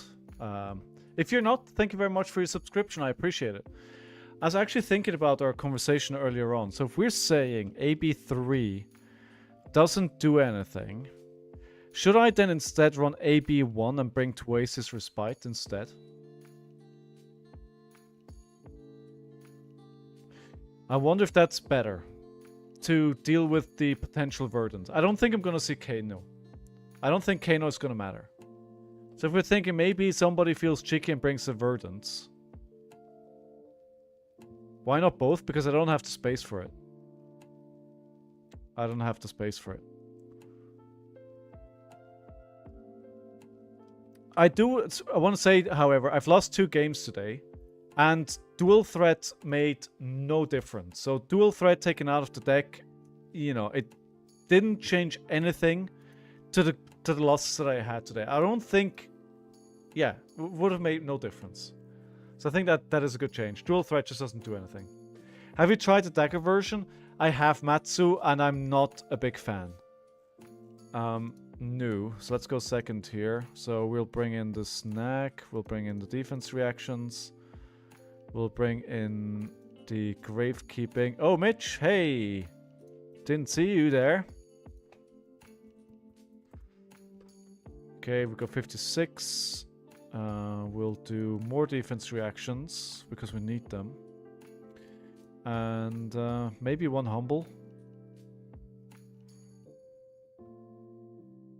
Actually, what I'll take out is turn of tempo here because I doubt that I'm going to be able to go wide very often. So we'll bring the humble in. Maybe one because it's a 3 block. Let's see.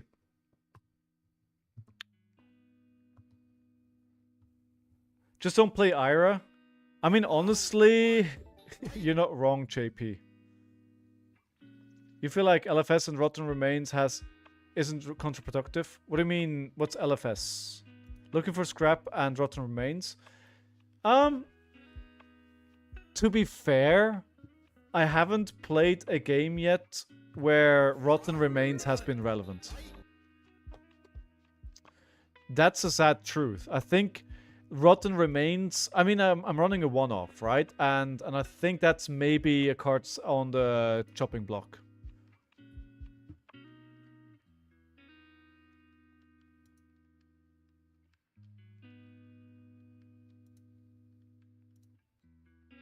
Let's see if I can get away with keeping a Command and Conquer in hand here. Woohoo! Draw me a blue, please. Thank you very much. Oh, very good. Very good. I like it. This is a good setup. So we go for dagger into looking for scrap. I often don't put enough emphasis on getting a 1 attack into my graveyard early enough. I did it this time, so we're gonna... Oh, Weakest Link is good too, though. Rotten Tomatoes is just good 1 powerful LFS that has some relevance in specific situations. M's just better.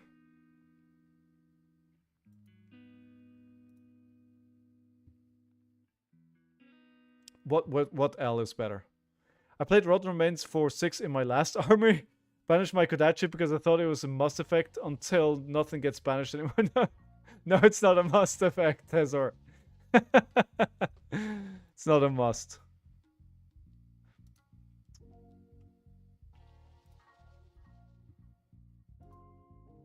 Okay, I think we'll go for the Command and Conquer here. Oh, Codex of Frailty block. I mean, that is spicy. And the Hiss being gone, that's nice as well. Drowsing Wave is Battleborn. Okay, so that's still around. Okay, cool. Sink below. Fine. That is not. Command and Conquer. Okay, so basically what I can do here is... Do we have a target? We don't have a target. So we'll block with 1. Get a target. We take 3 damage. We go Kodachi, Kodachi. Looking for a scrap. Presenting the breakpoint. And then if nothing else, we can play Rowdy Local because we've... I think Rowdy Locals is fun. I mean, honestly, the blues in this deck are just... They're mostly bad. And I think... Honestly, I think Ira is one of those decks where you can change around things the way you like them. And the deck doesn't fall apart. I think it's... Somebody put it on the purple Discord just saying... You can basically just play the cards that you like. And I think that's very, very true about Ira. You just play the cards that you like. And it's probably fine.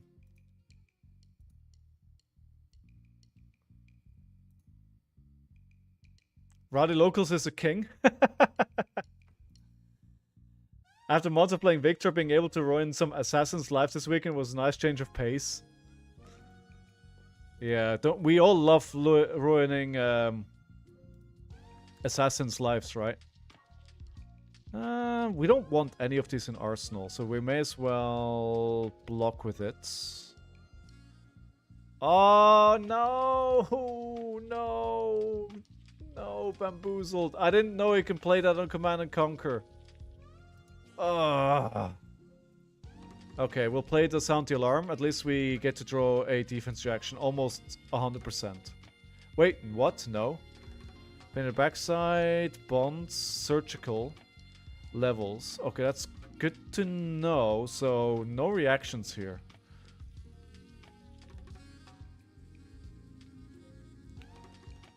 Probably one of the biggest hate cards in the game at the moment, Siren's Call. I mean, she has a beautiful back, don't get me wrong. She isn't that. She's indeed a siren, but come on now. Okay, so it's a Bond of Agony block. Cool.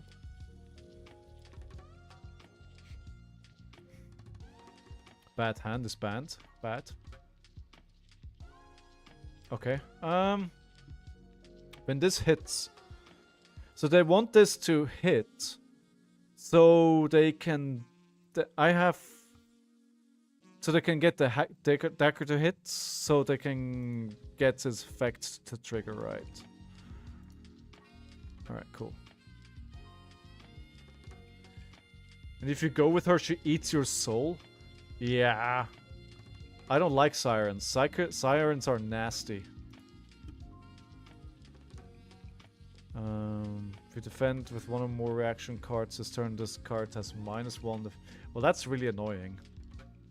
Because I know what... Wait. Actually, wait.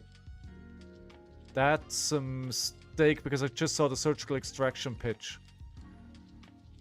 Oh, that was a mistake.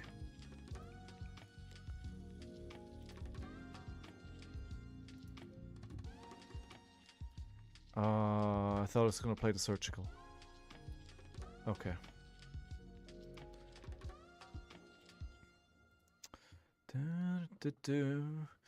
So yeah, I ordered a box of the Hunted, and I don't know if you know, but like it's basically sold out everywhere. So when I was ordering it, I basically was sitting here and go like, did the shop just forget to take it down and they don't actually have it? Are they going to cancel the order on me? But I got a shipping notification, so it seems it's on the way. Yeah, it looks like you know, the Hunted is sold out. What's happening here? Wait, well, what's happening here? Something odd is happening.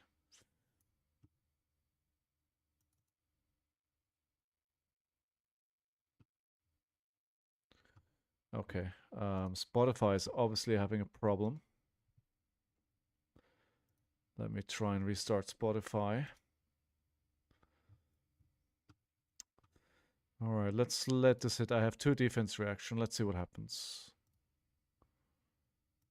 I have all red hands. What are these all red hands?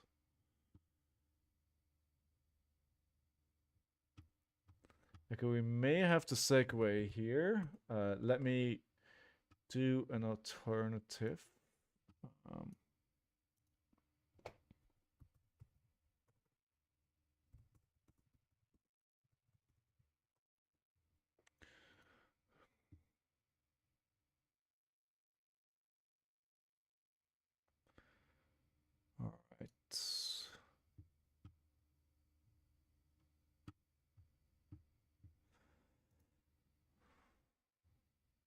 4. Are you guys still there? Why is yeah, I'm not dropping any frames. It seems like some stuff has issues loading right now.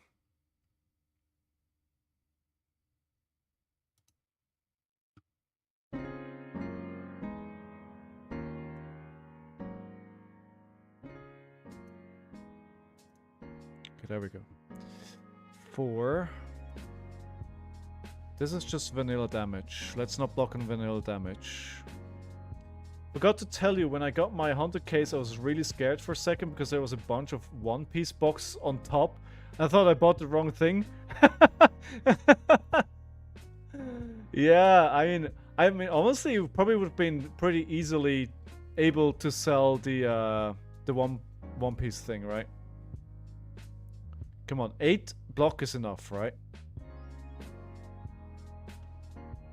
8 block is enough in this situation.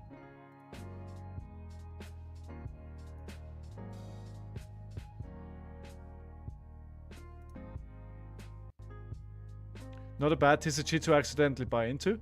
Right, I was thinking the same thing. Like, it could be worse. Should be pretty easy to resell. Oh, I got bamboozled there.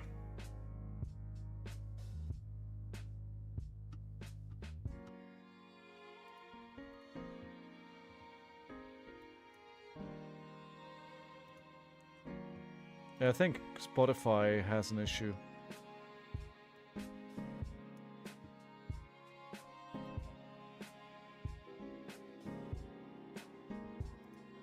Oh, Spotify's back. That's more stable, so let's do that. Okay, cool. What do I do here? I think weakest link is spicy. My friend randomly bought the box the other day. First time buying One Piece and opened a rare manga card, which is usually 1,000.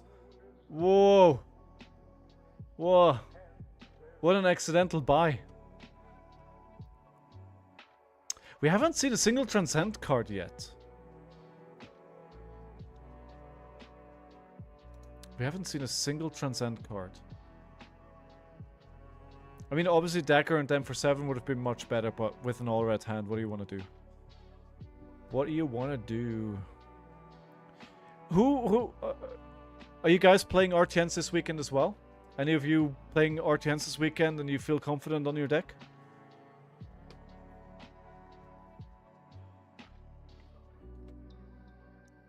Alright, so fully blocked out, that makes sense. I could have maybe just played the Tiger and then give it +1, but that feels a bit of a waste.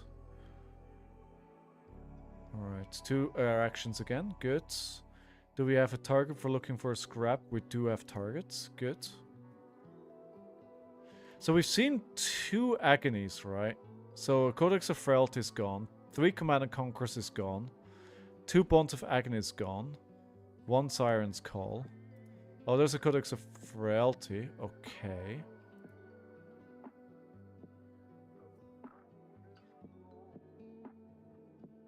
This is actually... They got the Command and Conquer, right?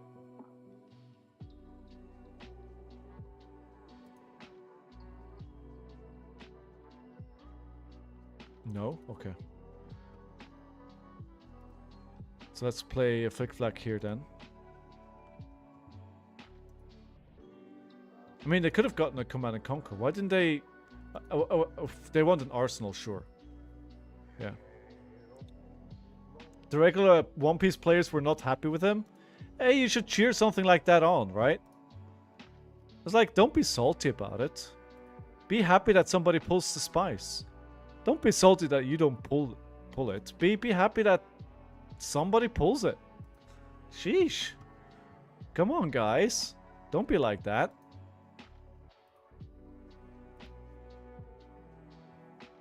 Again, we've got the best community, right?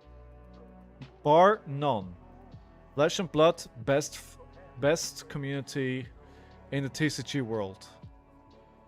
Okay, let's see if we can get a... Oh, the first one didn't hit, so... There's no mask trigger here. No more RTNs. I've done my rounds and I'm finishing with positive elo. Anything more, just risk crashing out of nuts. See, the thing is... I don't actually know where I stand after this weekend. I might have missed... I may have actually gone negative on elo because of my bad Sunday. We'll see how when it refreshes this week. So, I mean, theoretically, because I beat a player that is on 1,700 elo, and the players that I lost against are pretty high on elo as well, there's a world where I'm slightly positive elo. But I don't know.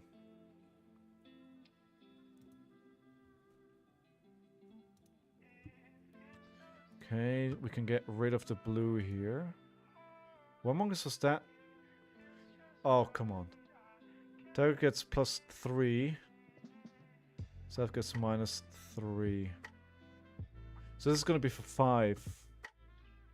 Oh, come on. This is going to hit.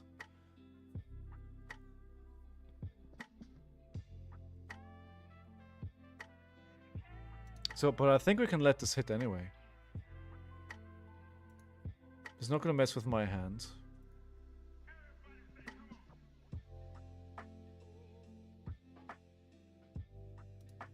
Yeah, we're fine. Oh, snack as well. Nice. Okay, perfect. Now I have 2 cards that I want to keep though, but I do want to send the Command and Conquer for 7. Unless we could Dagger. No, we'll just play the 7 Command & Conquer set. Might as well until the end of February, hoping Zen and Viz LL by then. Probably. Are you playing Canterbury?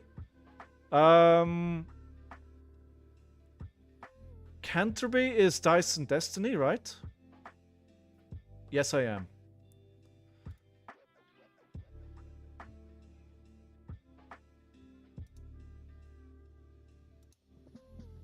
Are you going to be playing it as well? I mean, I don't know. It depends on my elo. You just said you're not going to. Why am I asking you that question? You just said you're not going to. Oh, hey there. Okay, let's block with the Fate Foreseen here. And if they play something spicy, we'll keep that. Then we can react. +3.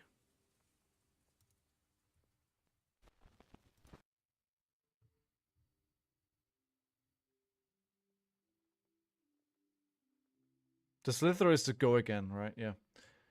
D&D, cool. I'm judging. Keep an eye on those triggers. Yeah, keep an eye on it. Although, you know... Oh, come on, really? Come on, I don't want to play it. I don't want to play it, but now I have to. Damn it. Now I just wasted a lot here.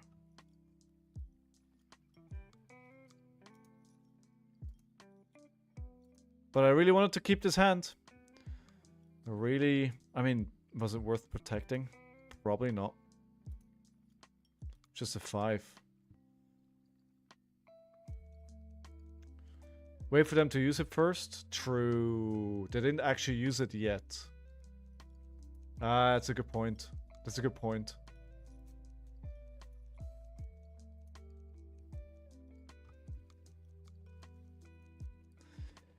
I don't have any reactions, so this... I do have reactions.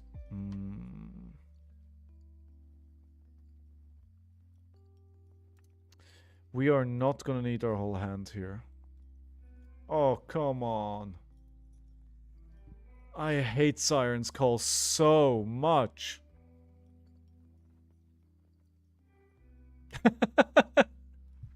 My god. It really is a pain into my deck because I usually have 1 resource card in my hand. Oh, they're done though. Alright, that kind of solves my problem. I have to pitch away the Fate Foreseen to give this go again, but I mean... I'll happily sacrifice that if I can follow that up with a CNC for 7. I think that's a worthwhile sacrifice.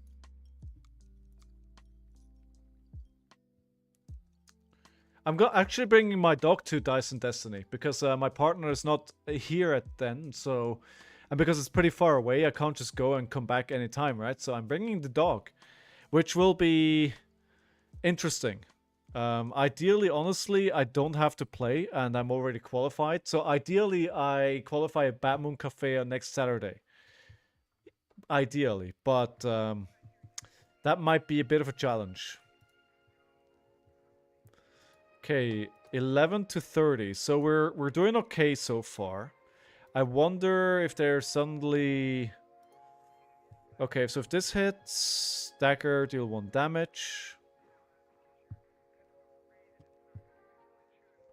I wonder if I should just let this hit here. I will. So they can swing one of those daggers and the effect basically happens. Yeah, fine. Fang strike, whatever. It's just damage. Yeah, that's fine as well. I don't have any defense reaction. Oh, nice. Think of the vlog content though. I made some...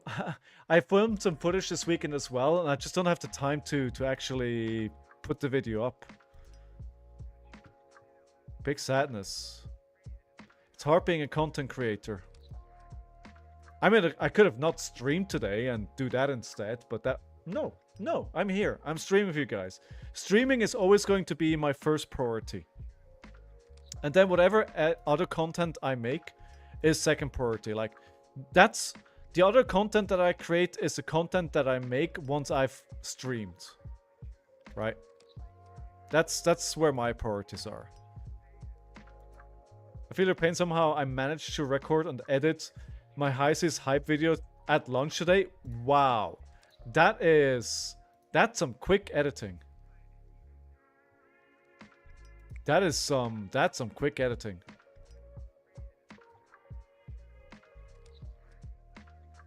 I have 2 videos in my backlog that I need to get done and I just don't know when.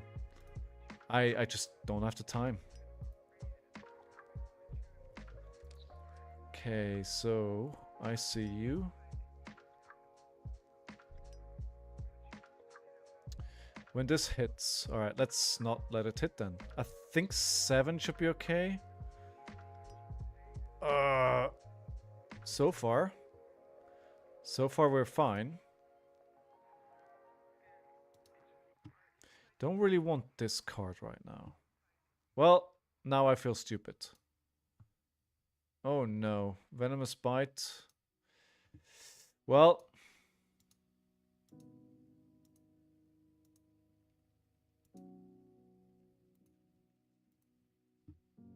back to 8 life. Oh, this is not good.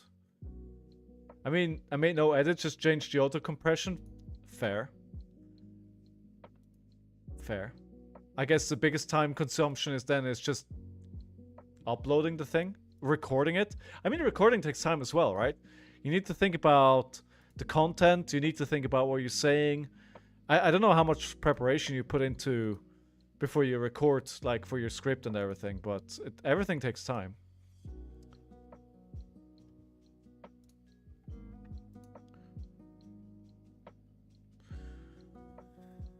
Nerf Scalpel.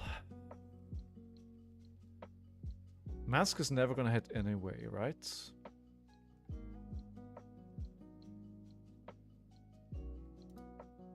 But we don't need to block with that. Oh, come on! I hate you so much, Siren Call. That's the 3rd at least. Why do I keep blocking with the blue? That's such a bad decision. Yeah, I mean, this is just 4 damage. So, what? 19 to 6. Can we still bring this home? It's starting to get very dicey here. We are going to use the Spring Tunic counter. Pay the Bittering Thorns.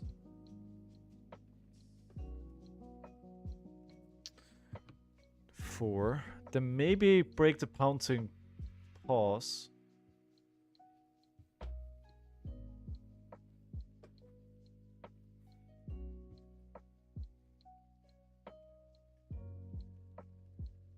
When's your RtN?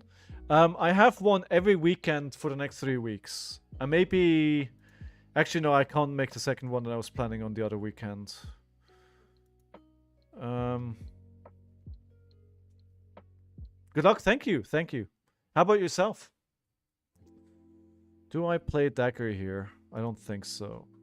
It's too early to go all out. We'll put the defense reaction in Arsenal. Okay. Cool. This is alright. At least the Siren's Call is gone. Let's play the first defense reaction. Keep this. This is good. This is also fine. Oh, come on. No, come on! Come on!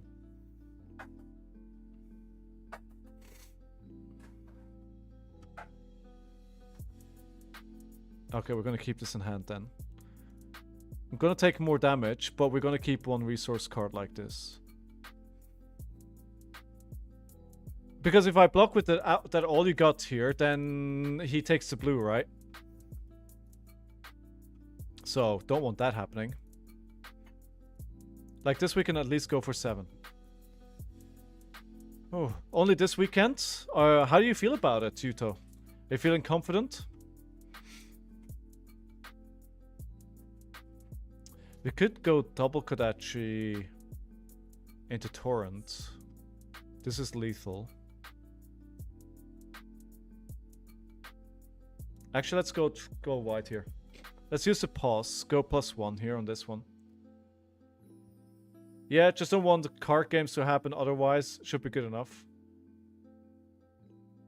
What do you mean card games to happen? I mean, you're playing a card game. maybe I'm not understanding. Okay, I need to go wide here. RNG? Oh, yeah, okay, fire. I mean, again, you're playing... Oh, come on. Up, back to 10. You're playing a card game. RNG is going to happen. I'm going to call Codex of Frailty here. I think they have one left. Yeah, I should have checked before. But it feels very much like a Codex hand. Oh, come on. Where are my blues? Hasn't been good. Win rate Talishar. What are you playing? If I may ask. 5. This is getting very dicey.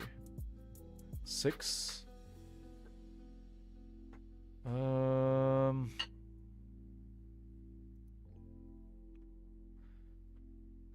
Actually, let's not. This is vanilla damage. It gets me very low. I'm not gonna block this. I'd rather have the bigger attack here.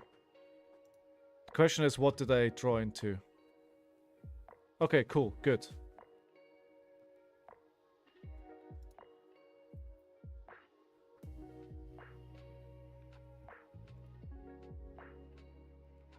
Go again.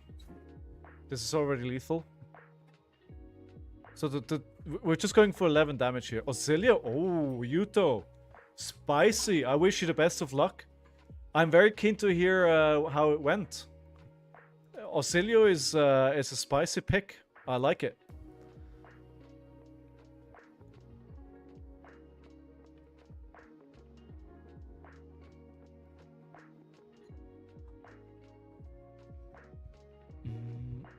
So what do we play now? Santi Alarm or Sensor?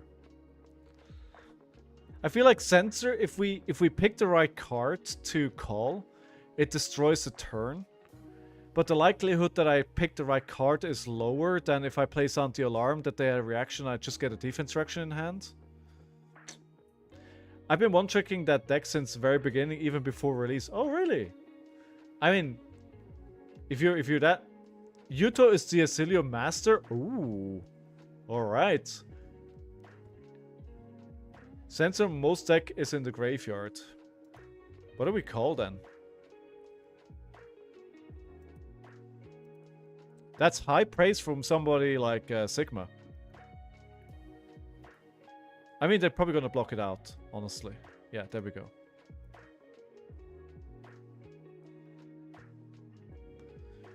Two defense reactions. That's fine. We can play a Fate. See what we have. If we want, follow up with a... That's fine. Play the Fate.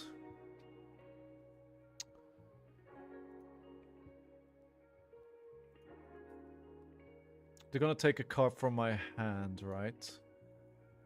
Okay, we keep this on top.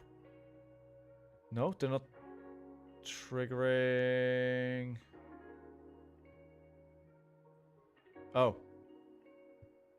They have nothing that they could go again. Oh, I mean, one go again, sure.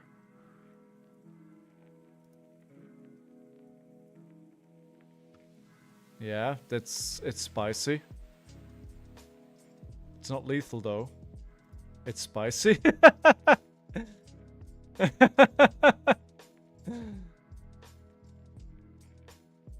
Wait, why does this... Oh, okay. Yeah. Wait, can they... Are they looping?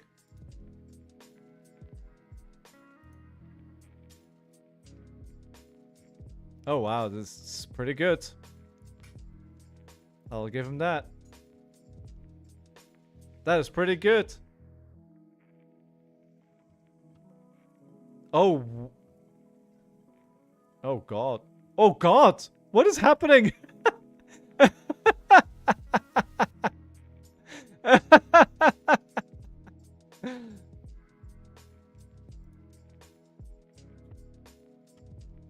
No, I'm fine. I'm fine. I'm fine.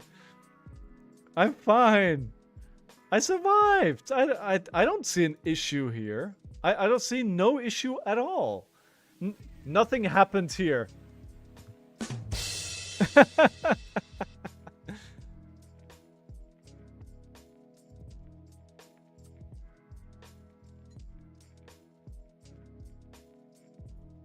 Wait, why did he... Oh, so he couldn't take the card. That's why he triggered the ability, right?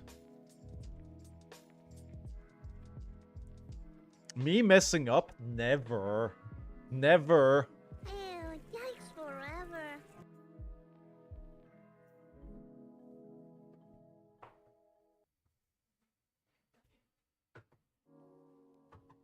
I mean, getting the tiger back into banished is pretty cheeky. That is pretty cheeky. Mr. Kodachi? Oh, No, I wanted to go for the 7. I wanted to go for the 7. That was on purpose. I didn't miss it. If it's good or bad is debatable, but I didn't do it on purpose. Open a pack, Mantas. I will oblige with your request. Is there anything specific you want me to open? I have Everfest, Dusk Till Dawn, Part the Mistwell Archive Pack, Rosetta Archive Pack, Heavy Hitters Japanese, Part the Mistwell, and Bright Lights.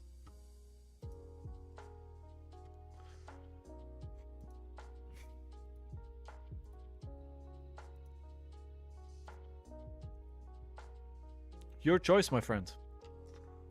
Ooh. Not gonna be able to finish it out here.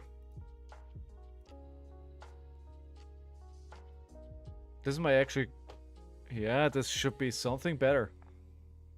Sigma Brute Chaos from Purple. Oh yes, that's Sigma. By the way, for all of those wondering if you're new to the stream, well, first of all, welcome to the stream. I hope you're having a great time. If you haven't done so yet, please hit, if you're on YouTube, the subscribe channel. If you're on Twitch, the follow channel. The reason for that is because I'm streaming on YouTube and on Twitch at the same time. That's why you may see chat on screen that you can't see entered anywhere. You can watch wherever you want. Some people have preference to watch on YouTube. Some people have preference to watch on Twitch. You can watch wherever you want. That's fine. The only thing is, there is some interactive stuff happening, like asking me to open up a pack with channel points and stuff like that, and voting on the outcome of my game. All of that stuff happens on Twitch. So if you want to participate that, join us on Twitch. But I understand that some people enjoy YouTube as well, specifically because it allows you to pause the stream. Oh, thank you, King. That's very, very kind of you. And I appreciate being able to pause the stream is very good as well. They have one resource. Okay, so we know what they're going to take, right? So we will take a CNC. It's going to be for 5. Turn of tempo. This is going to be the 4.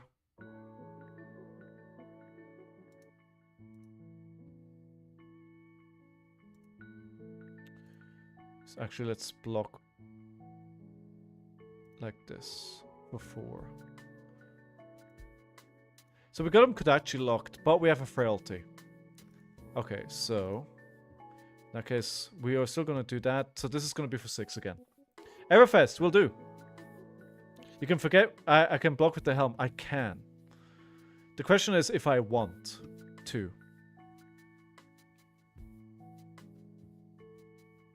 Not unless I have to. And yeah, and just as a reminder, I tend to say this every now and then. If you are a Amazon Prime customer, you get 1 free Twitch Prime subscription every single month. However, there's one catch with that. If you don't use it, you lose it. So I should have done this a different... Wait, actually, wait. Can I take this back? Decline the undo? No! Well, there we go. I'd rather play this now.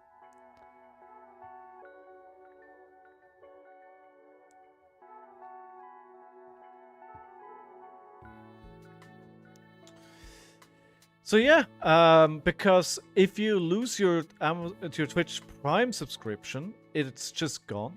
right? And what happens then? You give 3 money to Jeff Bezos. And you know who doesn't need more money? Jeff Bezos. Anyway, Mitch, thank you very much for the game. Thank you, thank you. That is the first game of the day that I win. Got him.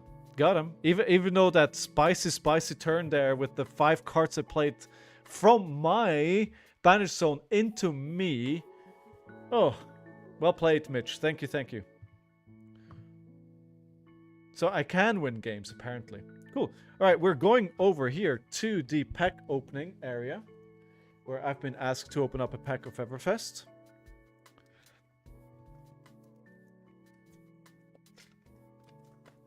Let's go. I feel like everybody knows Sigma. Alright, we have a Blade Runner. Outland Skirmish. Are you prepared for Cold Foil? Merchant's Hand. Macho Grande Red. Read the Glide Path. Timidity Point. Drawing Dire. Break of Corruption. Oh, Wild Ride Foil. That goes in the deck. Eye Striker. And Dangerous Rare. The Haze Bending. Just in time, Coco! Yes, just in time. GG's was very close and unexpected. Yeah, you came back there at me. Like, I was in a good lead, but I feel like that's how it often happens with Nu. You take a lead, and then she finds her hand, and she starts destroying your game plan. Mate's just terminally online, at least on purple. Dude, you know, it's just us IT people, right? We don't have anything to do. We've automated all the work we do a long time ago, and now we're just sitting there being online perpetually. Good pack. Yeah, it's alright. It's alright. No big hits, but some playables. How are you doing, Coco? Good to have you back here. How was your weekend? How's your knee doing? Ooh, Jarl. Jarl. What do we do here? What do we do? I think the erase phase is good. I think I'm bringing the reactions as well. We could play the sound the alarm to see if they have a pummel.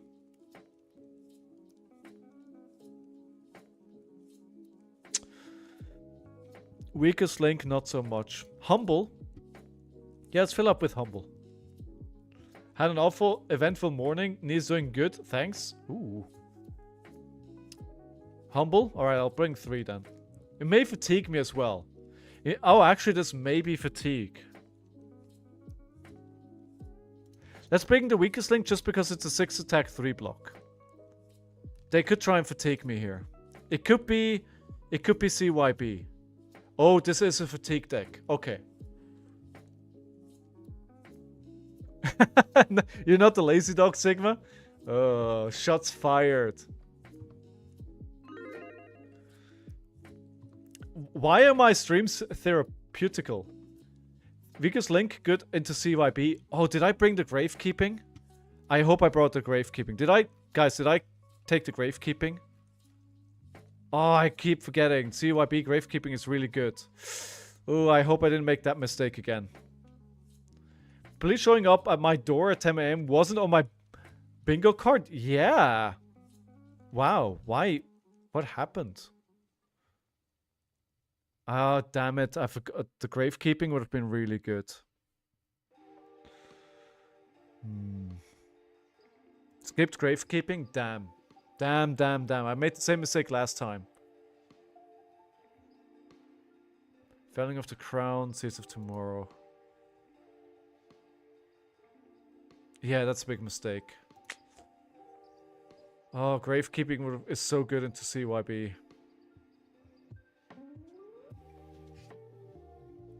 I rarely watch streams, so just saw this and had nothing to do while playing. Oh, well, I'm glad to have you. Even if it's just once, I appreciate it.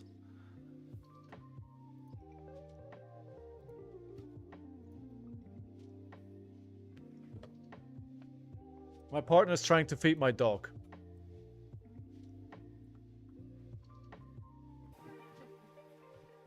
It's just wagging his tail. He's refusing to be Oh, you've been subbed for some time now. I thank you very much. I thank you very much. Alright, so that is the shelter. I think my turn doesn't really change. It takes away some damage, but it basically disables my potential mask trigger. Well, now it's a full block here, right?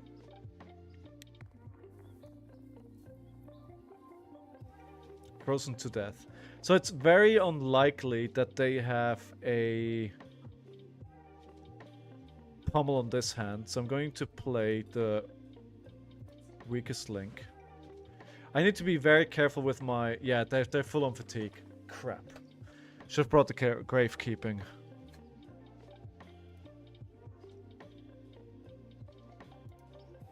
Apparently somehow the phone called 911 on its own.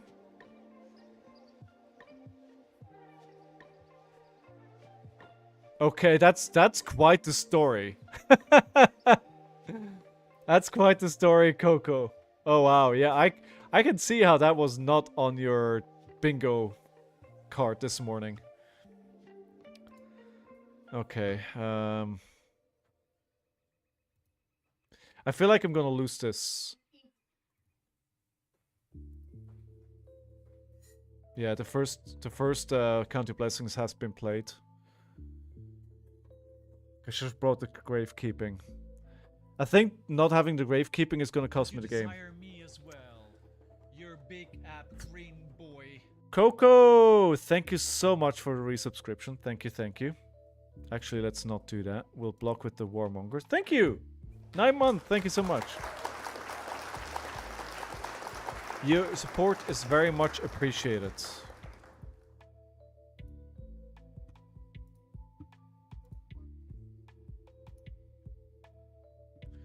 Alright, we need to swing the daggers as often as we can. The quick dodge flexors is gonna invalidate the whole turn as well. I don't know how I can win this. How do I present enough damage? I guess if I can do more damage with my Kodachis than he can do with his Titan's Fist, I win.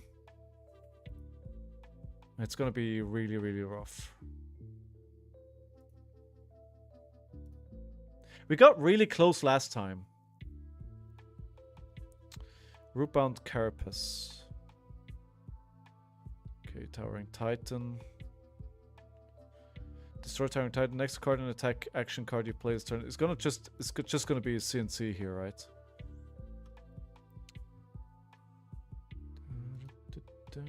Yeah, it's gonna be CNC.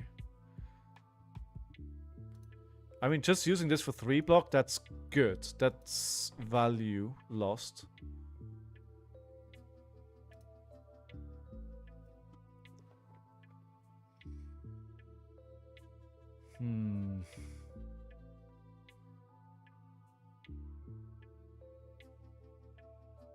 Do I protect this? I don't think I do. I need to invest more cards to protect that arsenal than if I let the CNC hit here.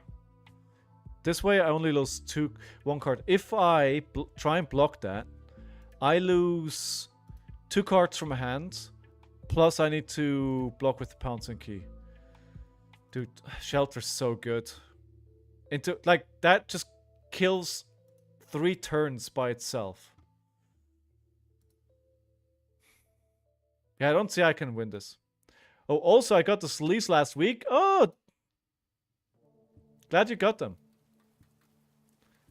Gotta figure out if I want to use them or leave them as is. Well, that's up to you, honestly. Either works for me. They're yours. They're very nice sleeves. I always love hearing from people that they got what I sent out. As we know, I do take some time often to send out things. I think what I need to do here is build up to turns where he's already blocked with the Rampart.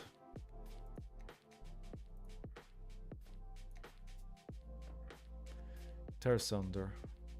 Terrasunder channel. I'm guessing 1 card block, swing Titan's Fist. Man, I really... It irks me so much that I forgot the gravekeeping again. They're so important here. Yeah, they're just gonna swing the hammer here.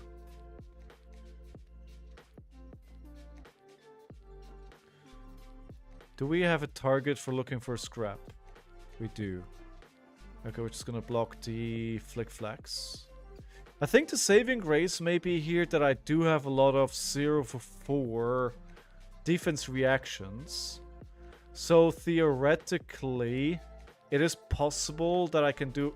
Come on! Never mind. Never mind. At least that's the third one gone already. I guess that is a net positive. Should I then not play the scrap here? Because I can't threaten mask. So maybe just play the weakest link and put the looking for scrap in arsenal. And then try and go wider next turn when the shelter isn't live. Let's do that.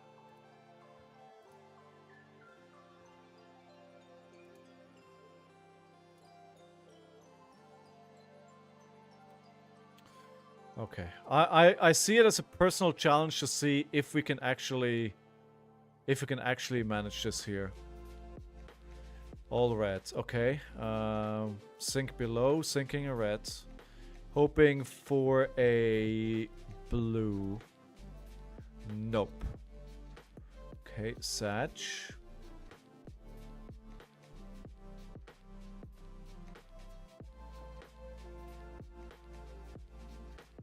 Alright, we're just gonna have to swing a red then. That's it. I don't want to use the command and conquer line. Now, the good thing is about this going quite slow. I can actually pitch some red to the bottom of the deck. And preserve some damage for late game. Maybe that's the way that we win. Putting some red at the bottom of the deck. Surviving long enough. Take some damage. We haven't seen them... So the blue that gives +1 and makes your thing dominate went to the bottom of the deck, right? The Terrace Under, that's what I'm talking about. So one Terrace Under is at the bottom of the deck. And one Oaken Old was pitched just now, or blocked with. Actually, that's good as well. And I'm hoping they have a... Exactly, that's what I was hoping for. That's just 3. But again, a red hand.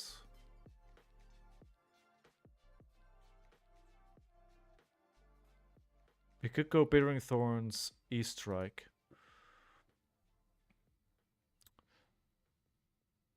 Actually, let me take this. It's just 3.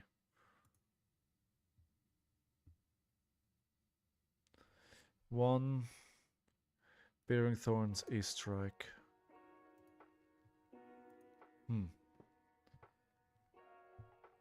Do, do, do, do.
Oh no! Thanks, Lillian. I appreciate that. I had to cuss out. I was gonna say I was going to call Oaken old. Do they have another one and they're cheeky? What's another good card to call here? Command and Conquer. They could have a Command and Conquer. More likely than not, it's just a blue. No, I had to calm down Fitz quickly. He's just lying there complaining about life in general. Okay, there we go. That is that. We can use the... We don't want to use all the defense reactions right now, right? We need to preserve some of them as well for later in the game. Because they're gonna have... They are going to come out with the dominated attacks late in the game as well. So I need to think about, make sure I have some defense reaction as well. Thinking about how late this will go. I'm not sure it's gonna matter. But I want to give myself the best chance that I can.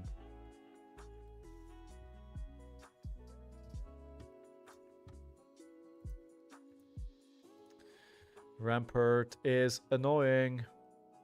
I wish I had equipment destruction.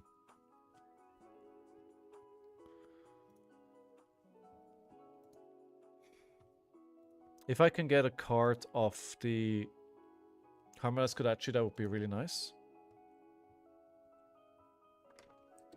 We're not going to get one. Okay, so we go for the Bittering Thorns here. Another 4. I mean, they must be running a literal crap ton of defense reactions as well.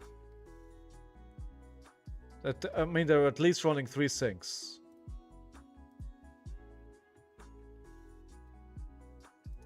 Okay, and of course 3 Rootbound Carapace.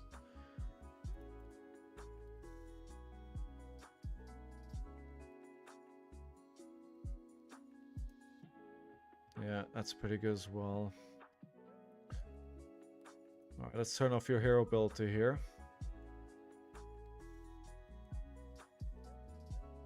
I have a hunch. Oh, staunch response as well. Oh, jeez.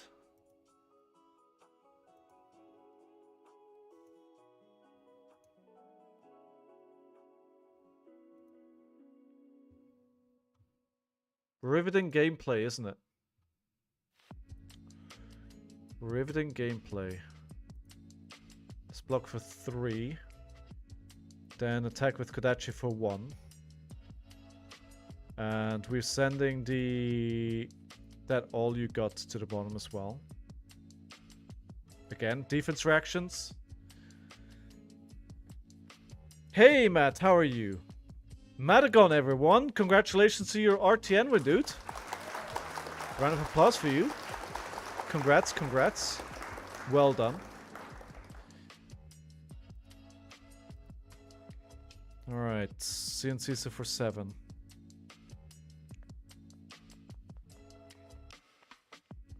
I think I need to CNC to... I need these to do work. Oh, damn it. That's not how they do work.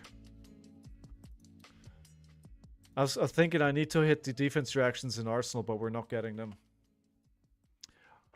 Alright, so 3 down, 3 to go. 44 cards left in deck. 46 card left in deck. 27 life. Can we do this? I'm back, Schöne. Oh, nice. I hope they're doing okay. You're just in time to see me struggle into a Jarl CYB deck. Okay, do we have a target for looking for a scrap? No, we do not. Okay, now they're probably going to attack with the hammer, right? Let's say Arsenal here. They are going to Arsenal. Alright, we're going to keep the looking for scrap then. Alright. Spring Tunic is going to go. I have Jarl CYB trauma. Dude, I just feel... I played into this last Thursday, right? And I said, I need to bring Gravekeeping. And here I am. I didn't bring Gravekeeping. Gravekeeping would be such a good card here. Such a good card. They can't do anything against it. And I know with Gravekeeping, I have a good chance in winning this game, actually. I have a really good chance winning this game with that card. But I'm too dumb, and I did not bring it. So that's the 4th that they're gonna play here, right? 4th CYB? Yeah, there we go. Back up, and they have 2 more. And we know they pitched one very early on. The depressing thing is, I don't have a deck that goes fast. So, I can't go faster than they play them. I just have to out-damage it. That's what I need to try and do.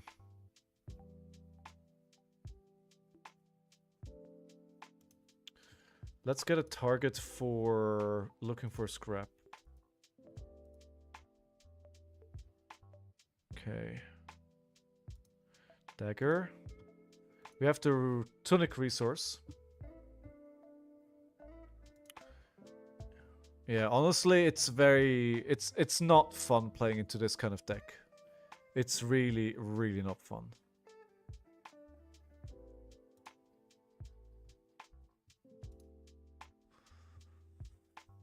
But I still have to try because I think it's a relevant matchup, right? It's something that I could face in any tournament.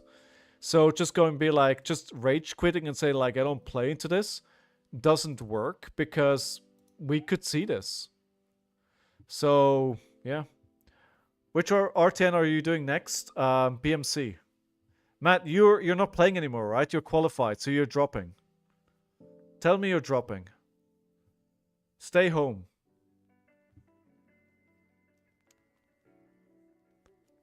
You can't make Dark Sphere? Yes, at least one where I can dodge you. You weren't going to BMC anyway? Nice. I'm going BMC, Dark Sphere, and Dyson Destiny from here on out. Oh, so I'm gonna dodge you completely.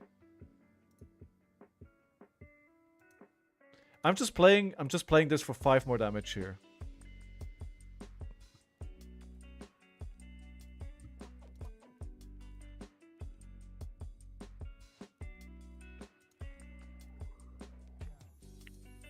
What do I call? They're just gonna... It doesn't matter. Because they're just going to hit me with the dagger anyway.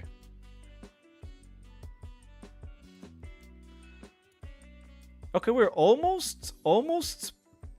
they've got 5 more cards. All red. Not great.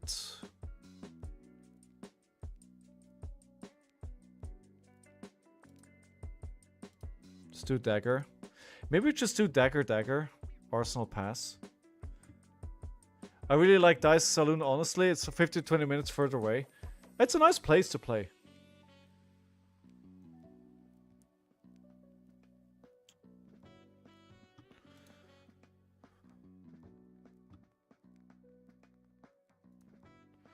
So, do we play Humble here? Doesn't matter. Weakest Link doesn't matter. Actually, let's play the Bittering Thorns. And then play into Kodachi. Because if this hits... So either they're going to block with 2 cards here, which would be good for me. Or I'm going to get 1 more value out of the Harmonized Kodachi, which is also good. I'm considering Jarl for my RTNs, but I'm worried about games going to time. I think Jarl is a spicy pick. I think it's a spicy pick. I like the Brighton a lot and have good memories down there. My first Nats qualification was top 4 there last year. Yeah, then you should definitely go. I mean, yeah. I mean, you are. But yeah, that's very good reasons to go. Alright, so we're getting an extra value of this, which is nice. Well, so Mask Trigger obviously doesn't matter here. Oh, there's your second to last Counter Blessings. We have just 1 more to go. And we're almost equal at cards. So We're doing alright? So far.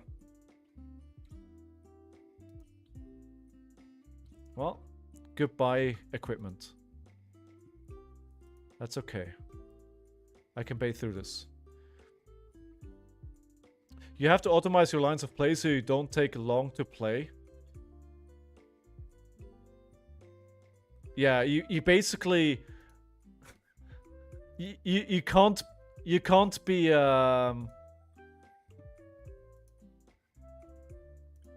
Brody. Okay, so obviously everything is going to be prevented here, so I am just going to Arsenal Pass to not lose so much value through the Seeds of Tomorrow.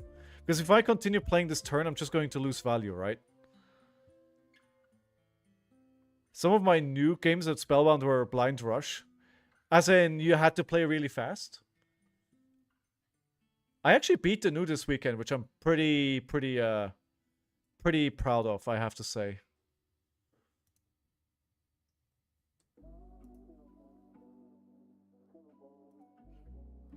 We'll keep this on top.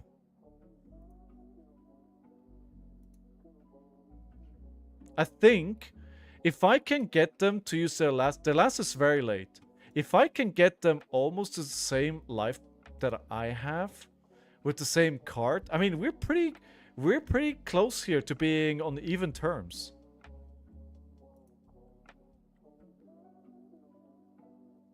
I may be able to pull this out this time. Because I noticed from, if I do, then it's because it's like, I notice like right away what they're going to do here. So, let's see. We are at 23 minutes, so theoretically, we still have plenty of time. If we were playing a tournament, we still have plenty of time. It's also nice that they use this on the first Kodachi. That means the second Kodachi is going to go through. So we're doing 2 damage here. And then we erase face for 6. I'm guessing this is going to be blocked out. I faced Verdance around 25 minutes. It was at 40. Oof. Oh, okay. That's all County Blessings gone. We are through the County Blessings, friends. The life that we're seeing right now is the life that we're going to be facing. Do we have threats still? Yes, we do. We have 1 weakest link, we have 1 erase face, we have 2 more sensors, we have a command and conquer, we have 2 more command and conquers, we have, no, Bittering Thorns are gone, we still have good amounts of damage in the deck. We can do this. I believe. Finish him.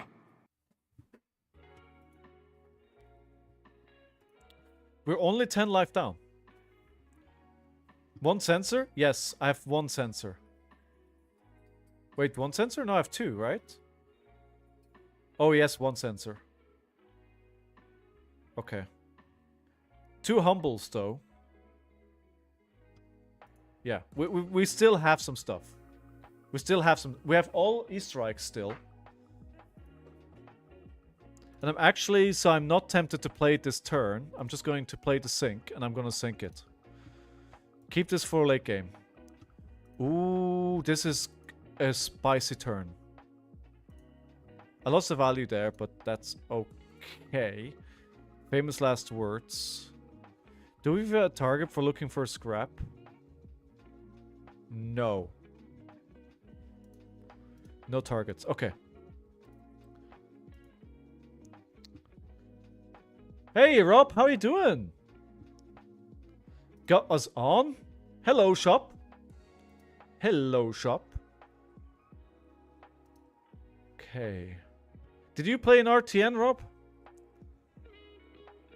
I pulled off a Rotten Remain for 14 in one game. Matt, I just never want to play into you. You pull off the most disgusting things, honestly.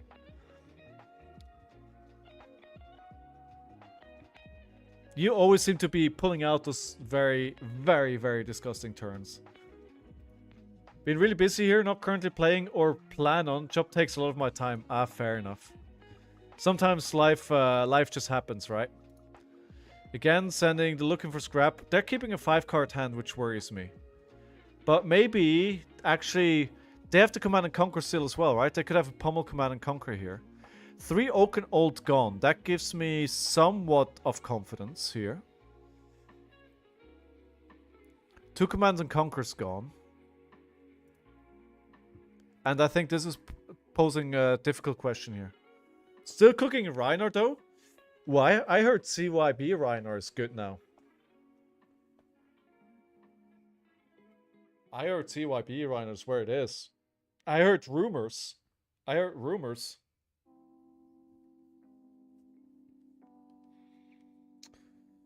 Sigma is still on Reiner as well. Oh, there we go. There we go. Okay, cool. That completely changes what they were gonna do. I think this was a pummel command and conquer turn. Or something into command and conquer.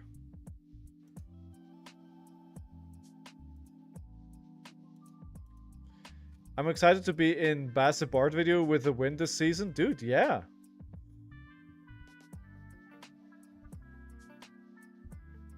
That's the best part. That's the best part. I mean, you know your priorities. More power to you, my friend.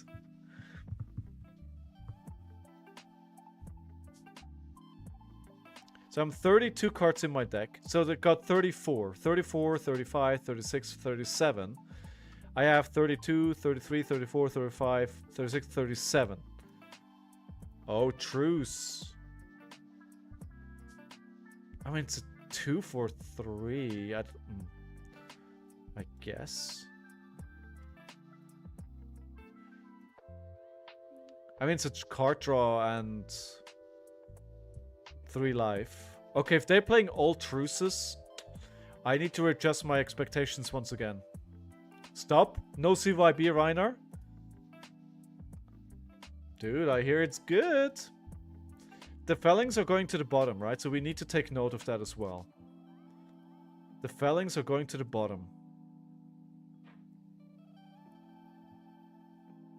Yeah, this is the second Felling that I see. This also demands a block here. If they don't block it for 5. This needs 2 cards. That's good. If I can get 2 cards on this block here, I'm very happy with that. My LGS did really well at Spellbound. 3 of 5 of us made top 8. OP. You're... Oh, there we go. 2 cards for that. That is really good. I'm really glad to see that. That is a good trade for me. Cool. We're then just gonna pass. There we go. There's Felling. And here we are going to lose a card. We probably need to lose a blue. Yeah, we'll lose this. This is for 8. Let's play a Fate from Arsenal. We'll take the 4. We'll keep the blue. That's 1 Felling gone. Okay. I think the Fellings are probably some of the biggest danger that they still have in their deck. Plus the 2 Terra Sunder that I assume they have.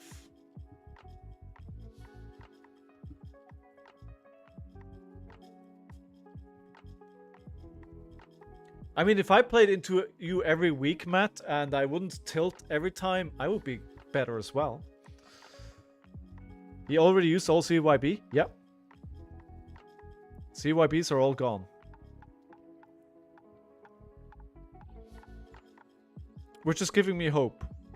We still have 2 truce to go through at least, so there's some life gain still out there. No Tunic? Well, you know, there's nothing I can do about that. This is good as well. They let the first Kodachi through.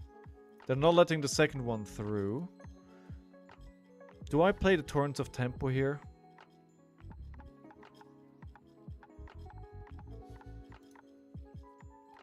They're probably not going to block this. I wonder if this is a mistake. Because if it hits, it gets go again, right? If they're blocking it out, Oh, they're just blocking for 3. Okay. Because I can't really benefit of that go again. Yeah, okay. That is true. I just feel like if I'm not threatening Mask, then... Oh, hey there, Mangle.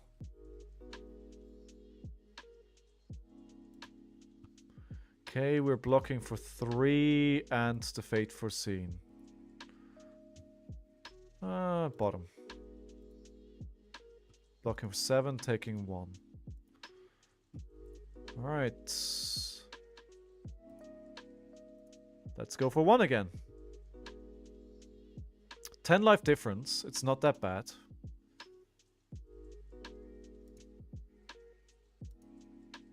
So of tomorrow.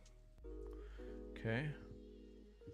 I'm thinking E-Strike sending damage. Because I need to present as much damage as possible this game, right? So we'll buff power here instead of the draw. Probably defense reaction here. No? Okay.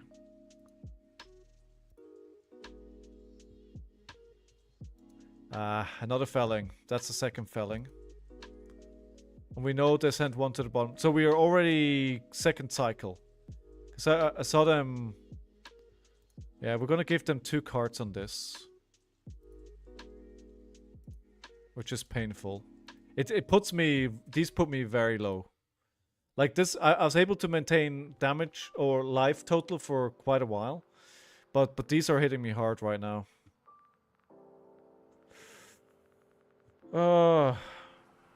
Rampart is getting so much value.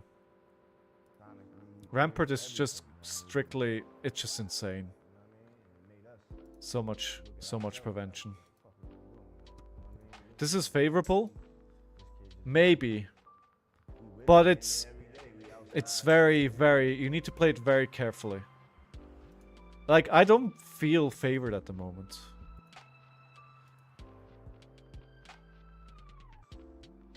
Again, 2 cards. Come on. Yeah, block me out. Block me out.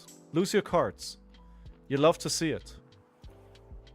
Every time I win in cards, I'm happy.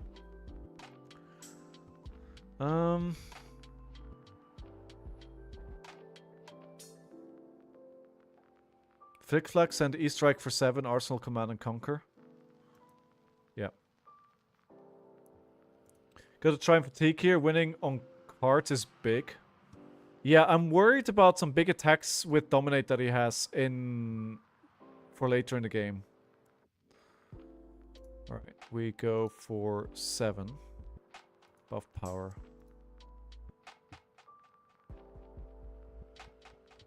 This is going a lot better than last time.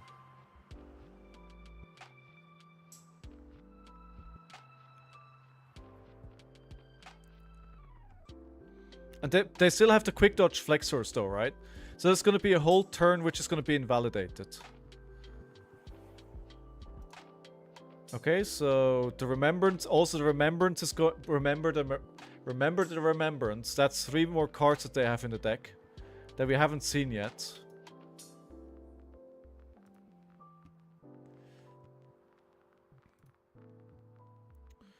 Okay, that all you got?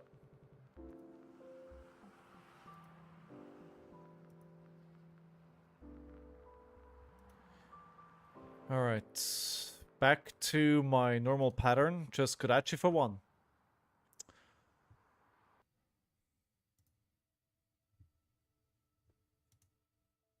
Yeah, you're right. We're just even. Which is good, I guess, considering that I had to go through, what, 30 more life? So we can CNC for 7 here. But that's wasting damage.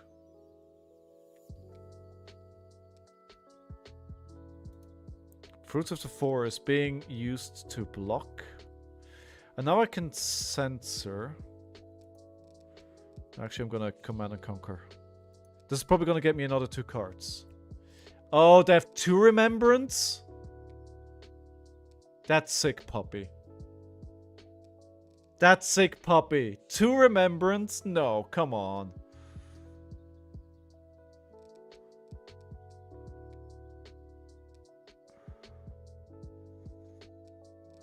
I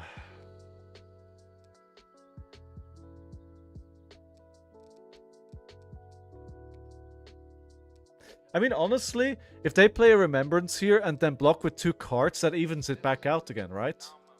Then they've basically used 3 cards to... Just let me put this Oakenold back in the deck. Yeah. Felling, Oakenold, and Oakenold. Yeah, this is gonna... Yeah.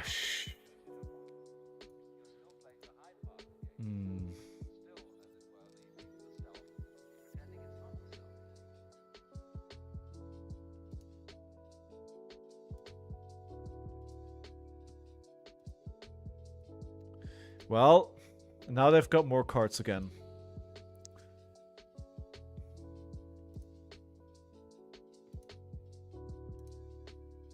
So we're calling... What are we calling then? Oakenold? They have more Oakenolds in the deck now than Fellings. No, they have 2 and 2. I'm calling Oakenold, if they're letting it hit. They can probably... I mean, they can block it out and just play Oakenold anyway. Ooh, another Terra Sunder block though. That is... I do love to see that one. I do love to see that one. Ah, they're not doing it. No! Anything that they can dominate that is gone is good. I was about to play around on Talishar against a friend, but our accounts were deleted. Our accounts deleted for inactive for a long time. Schöne Fische, about 2 weeks ago, they had technical issues and they basically had to restore a backup from like a year ago or longer. So if you haven't played since there are technical issues, that could be the reason why... Why?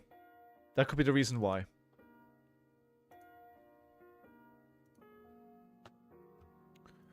Okay, defense reaction in Arsenal here.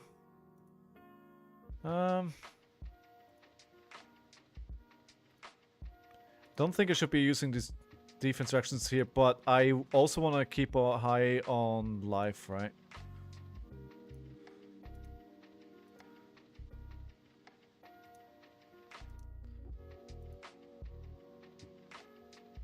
That's why I'm playing on the ScowlingFleshBag, because I tried to get my account back and somebody had stolen it.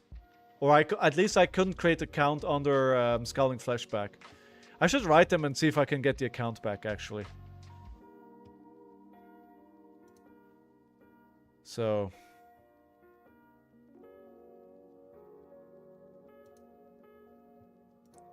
They're keeping their hands, which scares me. I thought they rolled all of that back. I got my account back. Oh, maybe second cycle.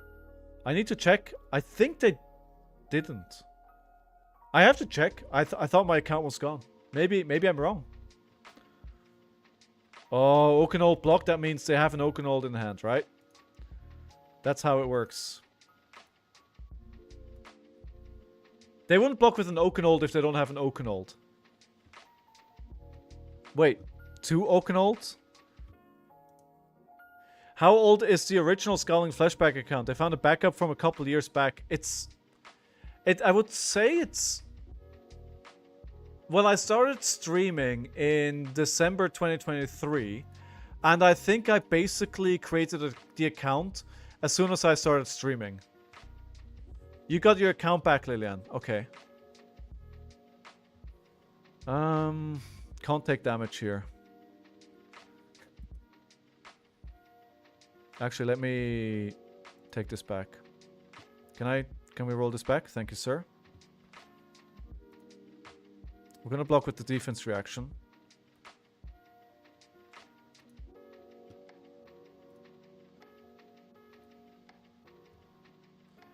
Okay, this is a pretty decent turn here. Now I'm starting to run out of threats for sure. I'm down to very few cards. Yeah, I need to put some effort into it. Like, honestly, I've just been very busy and... I just need to write them. Be like, guys, can I get my account, please? Please give me my account. Thank you. Do we have a target for scrap before I feel stupid? We do. Okay, cool. Just making sure.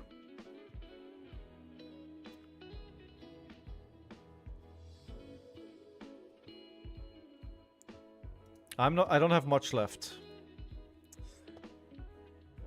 I do not have much left.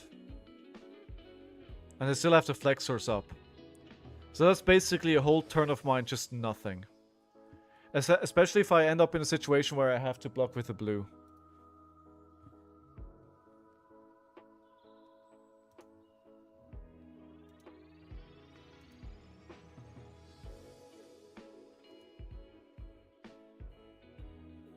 I should just fat deck when I play into the Jarl next time. I just need to fat deck. That's the felling gone again. But again, they have another remembrance, right? So, Oakenold. Do they still have an Oakenold in hand? They do. And this is the second felling. Wait, did they play 2 remembrance? No. Okay, maybe I'm blind. Woo! Getting a blue! Yeah, I mean, I have nothing left. Actually, wait. Can I? Damn it. Damn it, that I should have not put that in Arsenal. Yeah, now I think I'm out of I'm out of party tricks.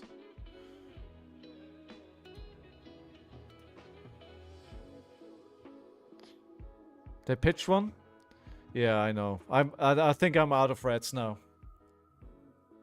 I think it wasn't enough. I should have. If I brought the gravekeeping, I can probably win this.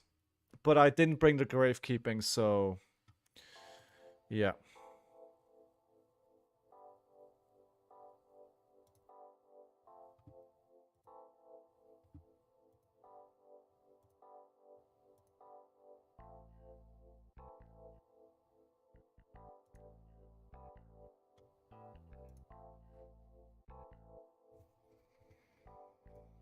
One weakest link left? Yeah, possibly, but that's not going to do much, is it?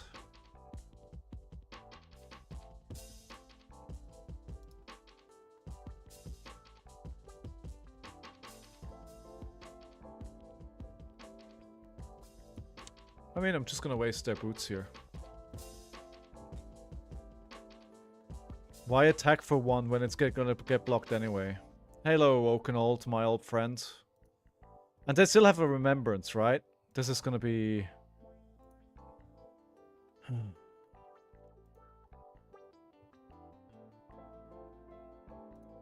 Gonna lose 2 cards here to this.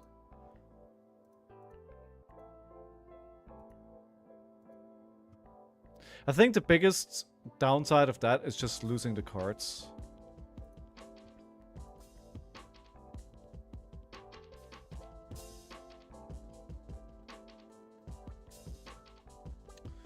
Freaking rampart. It's so annoying. If they could at least... Come on. Be a bit faster about this. Small axe. Come on. This is not an attack. At least... Maybe they're running out of attacks, though. If they block too much with their attacks... Maybe we could get lucky. There's still a Felling of the Crown in their deck. There's also 2 Terra Sunders.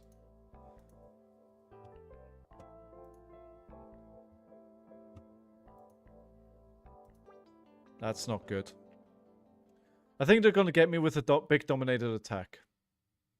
That's going to be what costs me the game. They've pitched sack pretty well as well, and again, let's not forget they have another remembrance.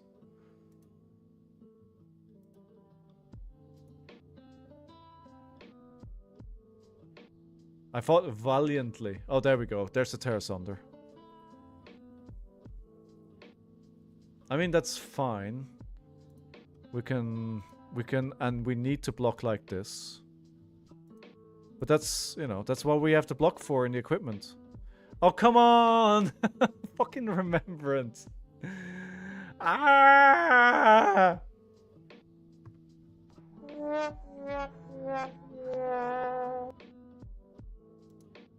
I mean, the Oakenolds are just gonna kill me here. It just got 3 Oakenolds back.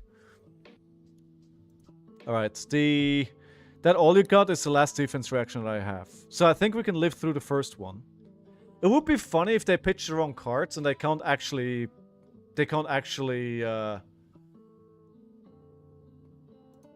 Wait, I have to... Okay, maybe I just push for lethal here. I mean, the more that I push, the harder it gets for him to play the cards, right? I'm on 10. Oakenold is not lethal here.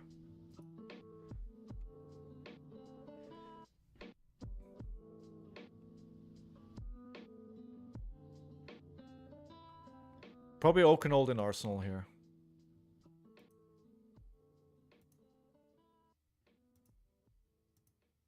Okay, do we have anything else that is red? Ooh, we've got a weakest link. Oh, we've got a pouncing key. Okay, this is my last hurrah here. We're gonna do the little shenanigans with the pouncing key.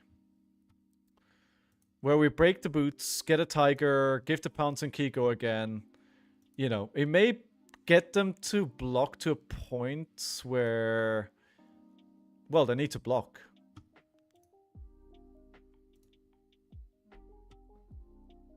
It's a little cheeky play. Although, the thing is, I could...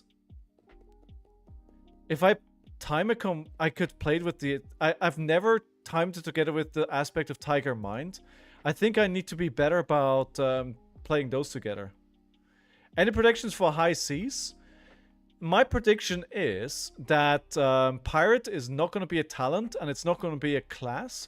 But that we have multiple Pirate-themed classes, right? So there's going to be like a pirate warrior and there's going to be a pirate brute and all that kind of stuff.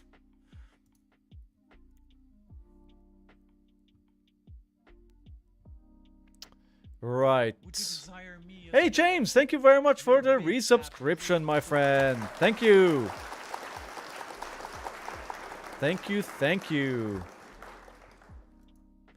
Alright, we still need to block here. Oh, wait, no, that was an accidental click. That was an accidental click.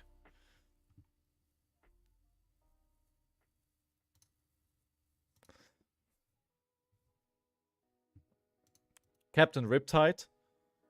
I was gonna say 100% think the same thing as Pirates being a subclass. I don't even know if it's gonna be a subclass or anything. I think it's just gonna be theming. It's just gonna be flavor.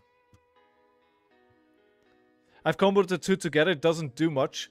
No, but it does a little bit, and when you're this late in the game and all you have left in the deck are blues, like anything that gives you go again is valuable. You know what, we're gonna do a cheeky play here with the Rowdy Locals. We're gonna do a cheeky play with the Rowdy Locals.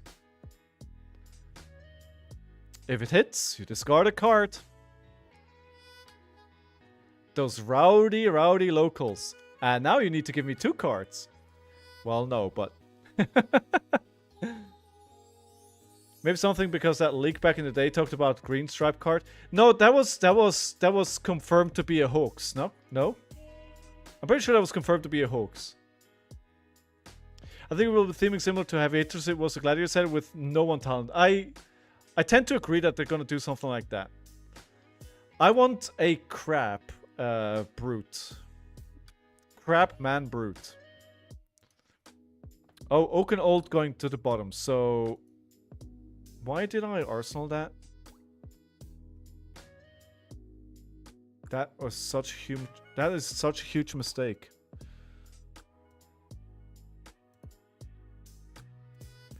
Oh damn it! I don't want to pass here. I was clicked too fast.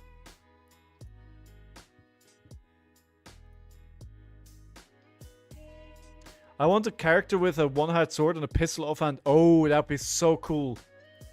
Oh, that would be so cool. I'm fully on board with that. Oh, we're an 8. 4 cards left in deck.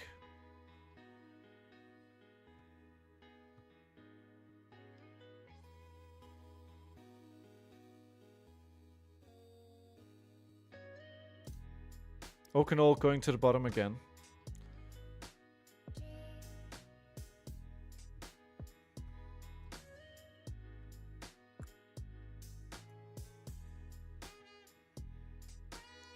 I think I need to put the all you got into Arsenal to... If they have anything dominates here. Okay. Pounce and key block again. Oh, come on. Can we still get... Oh. Okay, I mean, that's fine. It's fine. That's a card gone for nothing. Yeah, we knew that was coming. You know what's really gonna hurt here? The 2 discard. That's the biggest problem. Yeah. There's still bloody 1.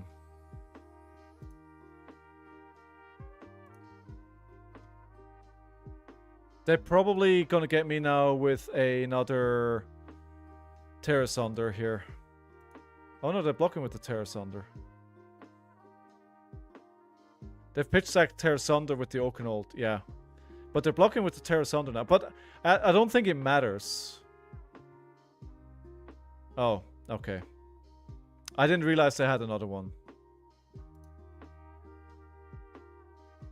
Damn it. Oh, the Gravekeeping. If I bring the Gravekeeping, round of applause for opponent.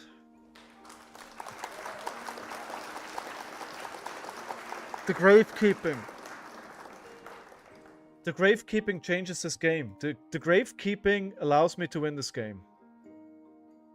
But I'm stupid enough not to bring it. Oh.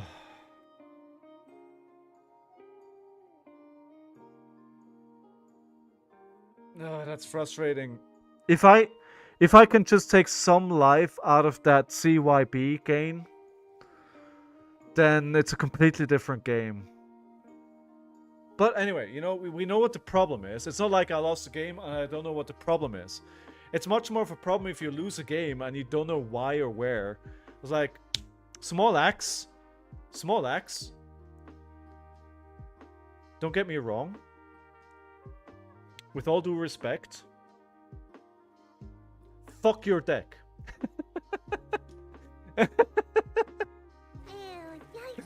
No, it's okay, dude. Honestly, though, you need to be careful. I made a mistake in... Well, thank you for the game, by the way. Well played, dude. You played to your outs, and you played it perfectly. I forgot to put Gravekeeping in. If I play Gravekeeping, and I see the Gravekeeping before you play all your CYBs out, I win this game. 100%. I just need to play these, and I win the game.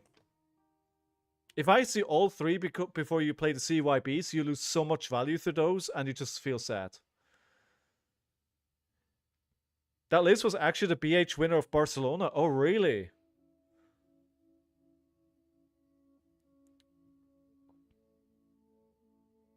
You wanted to try it? Well, it works. Yeah, there's a reason why the battle hardened, yeah. I think they should stop pushing fatigue, personally, because it's... Dude, I'm okay with them pushing fatigue a little bit, because I don't think it's fun either when it's like pure aggro and the game is over like in 10 minutes. That's not fun either. Iris the toughest Emu. If I bring the right cards, right? Every banished CIV is so much value. Exactly, right? It's like...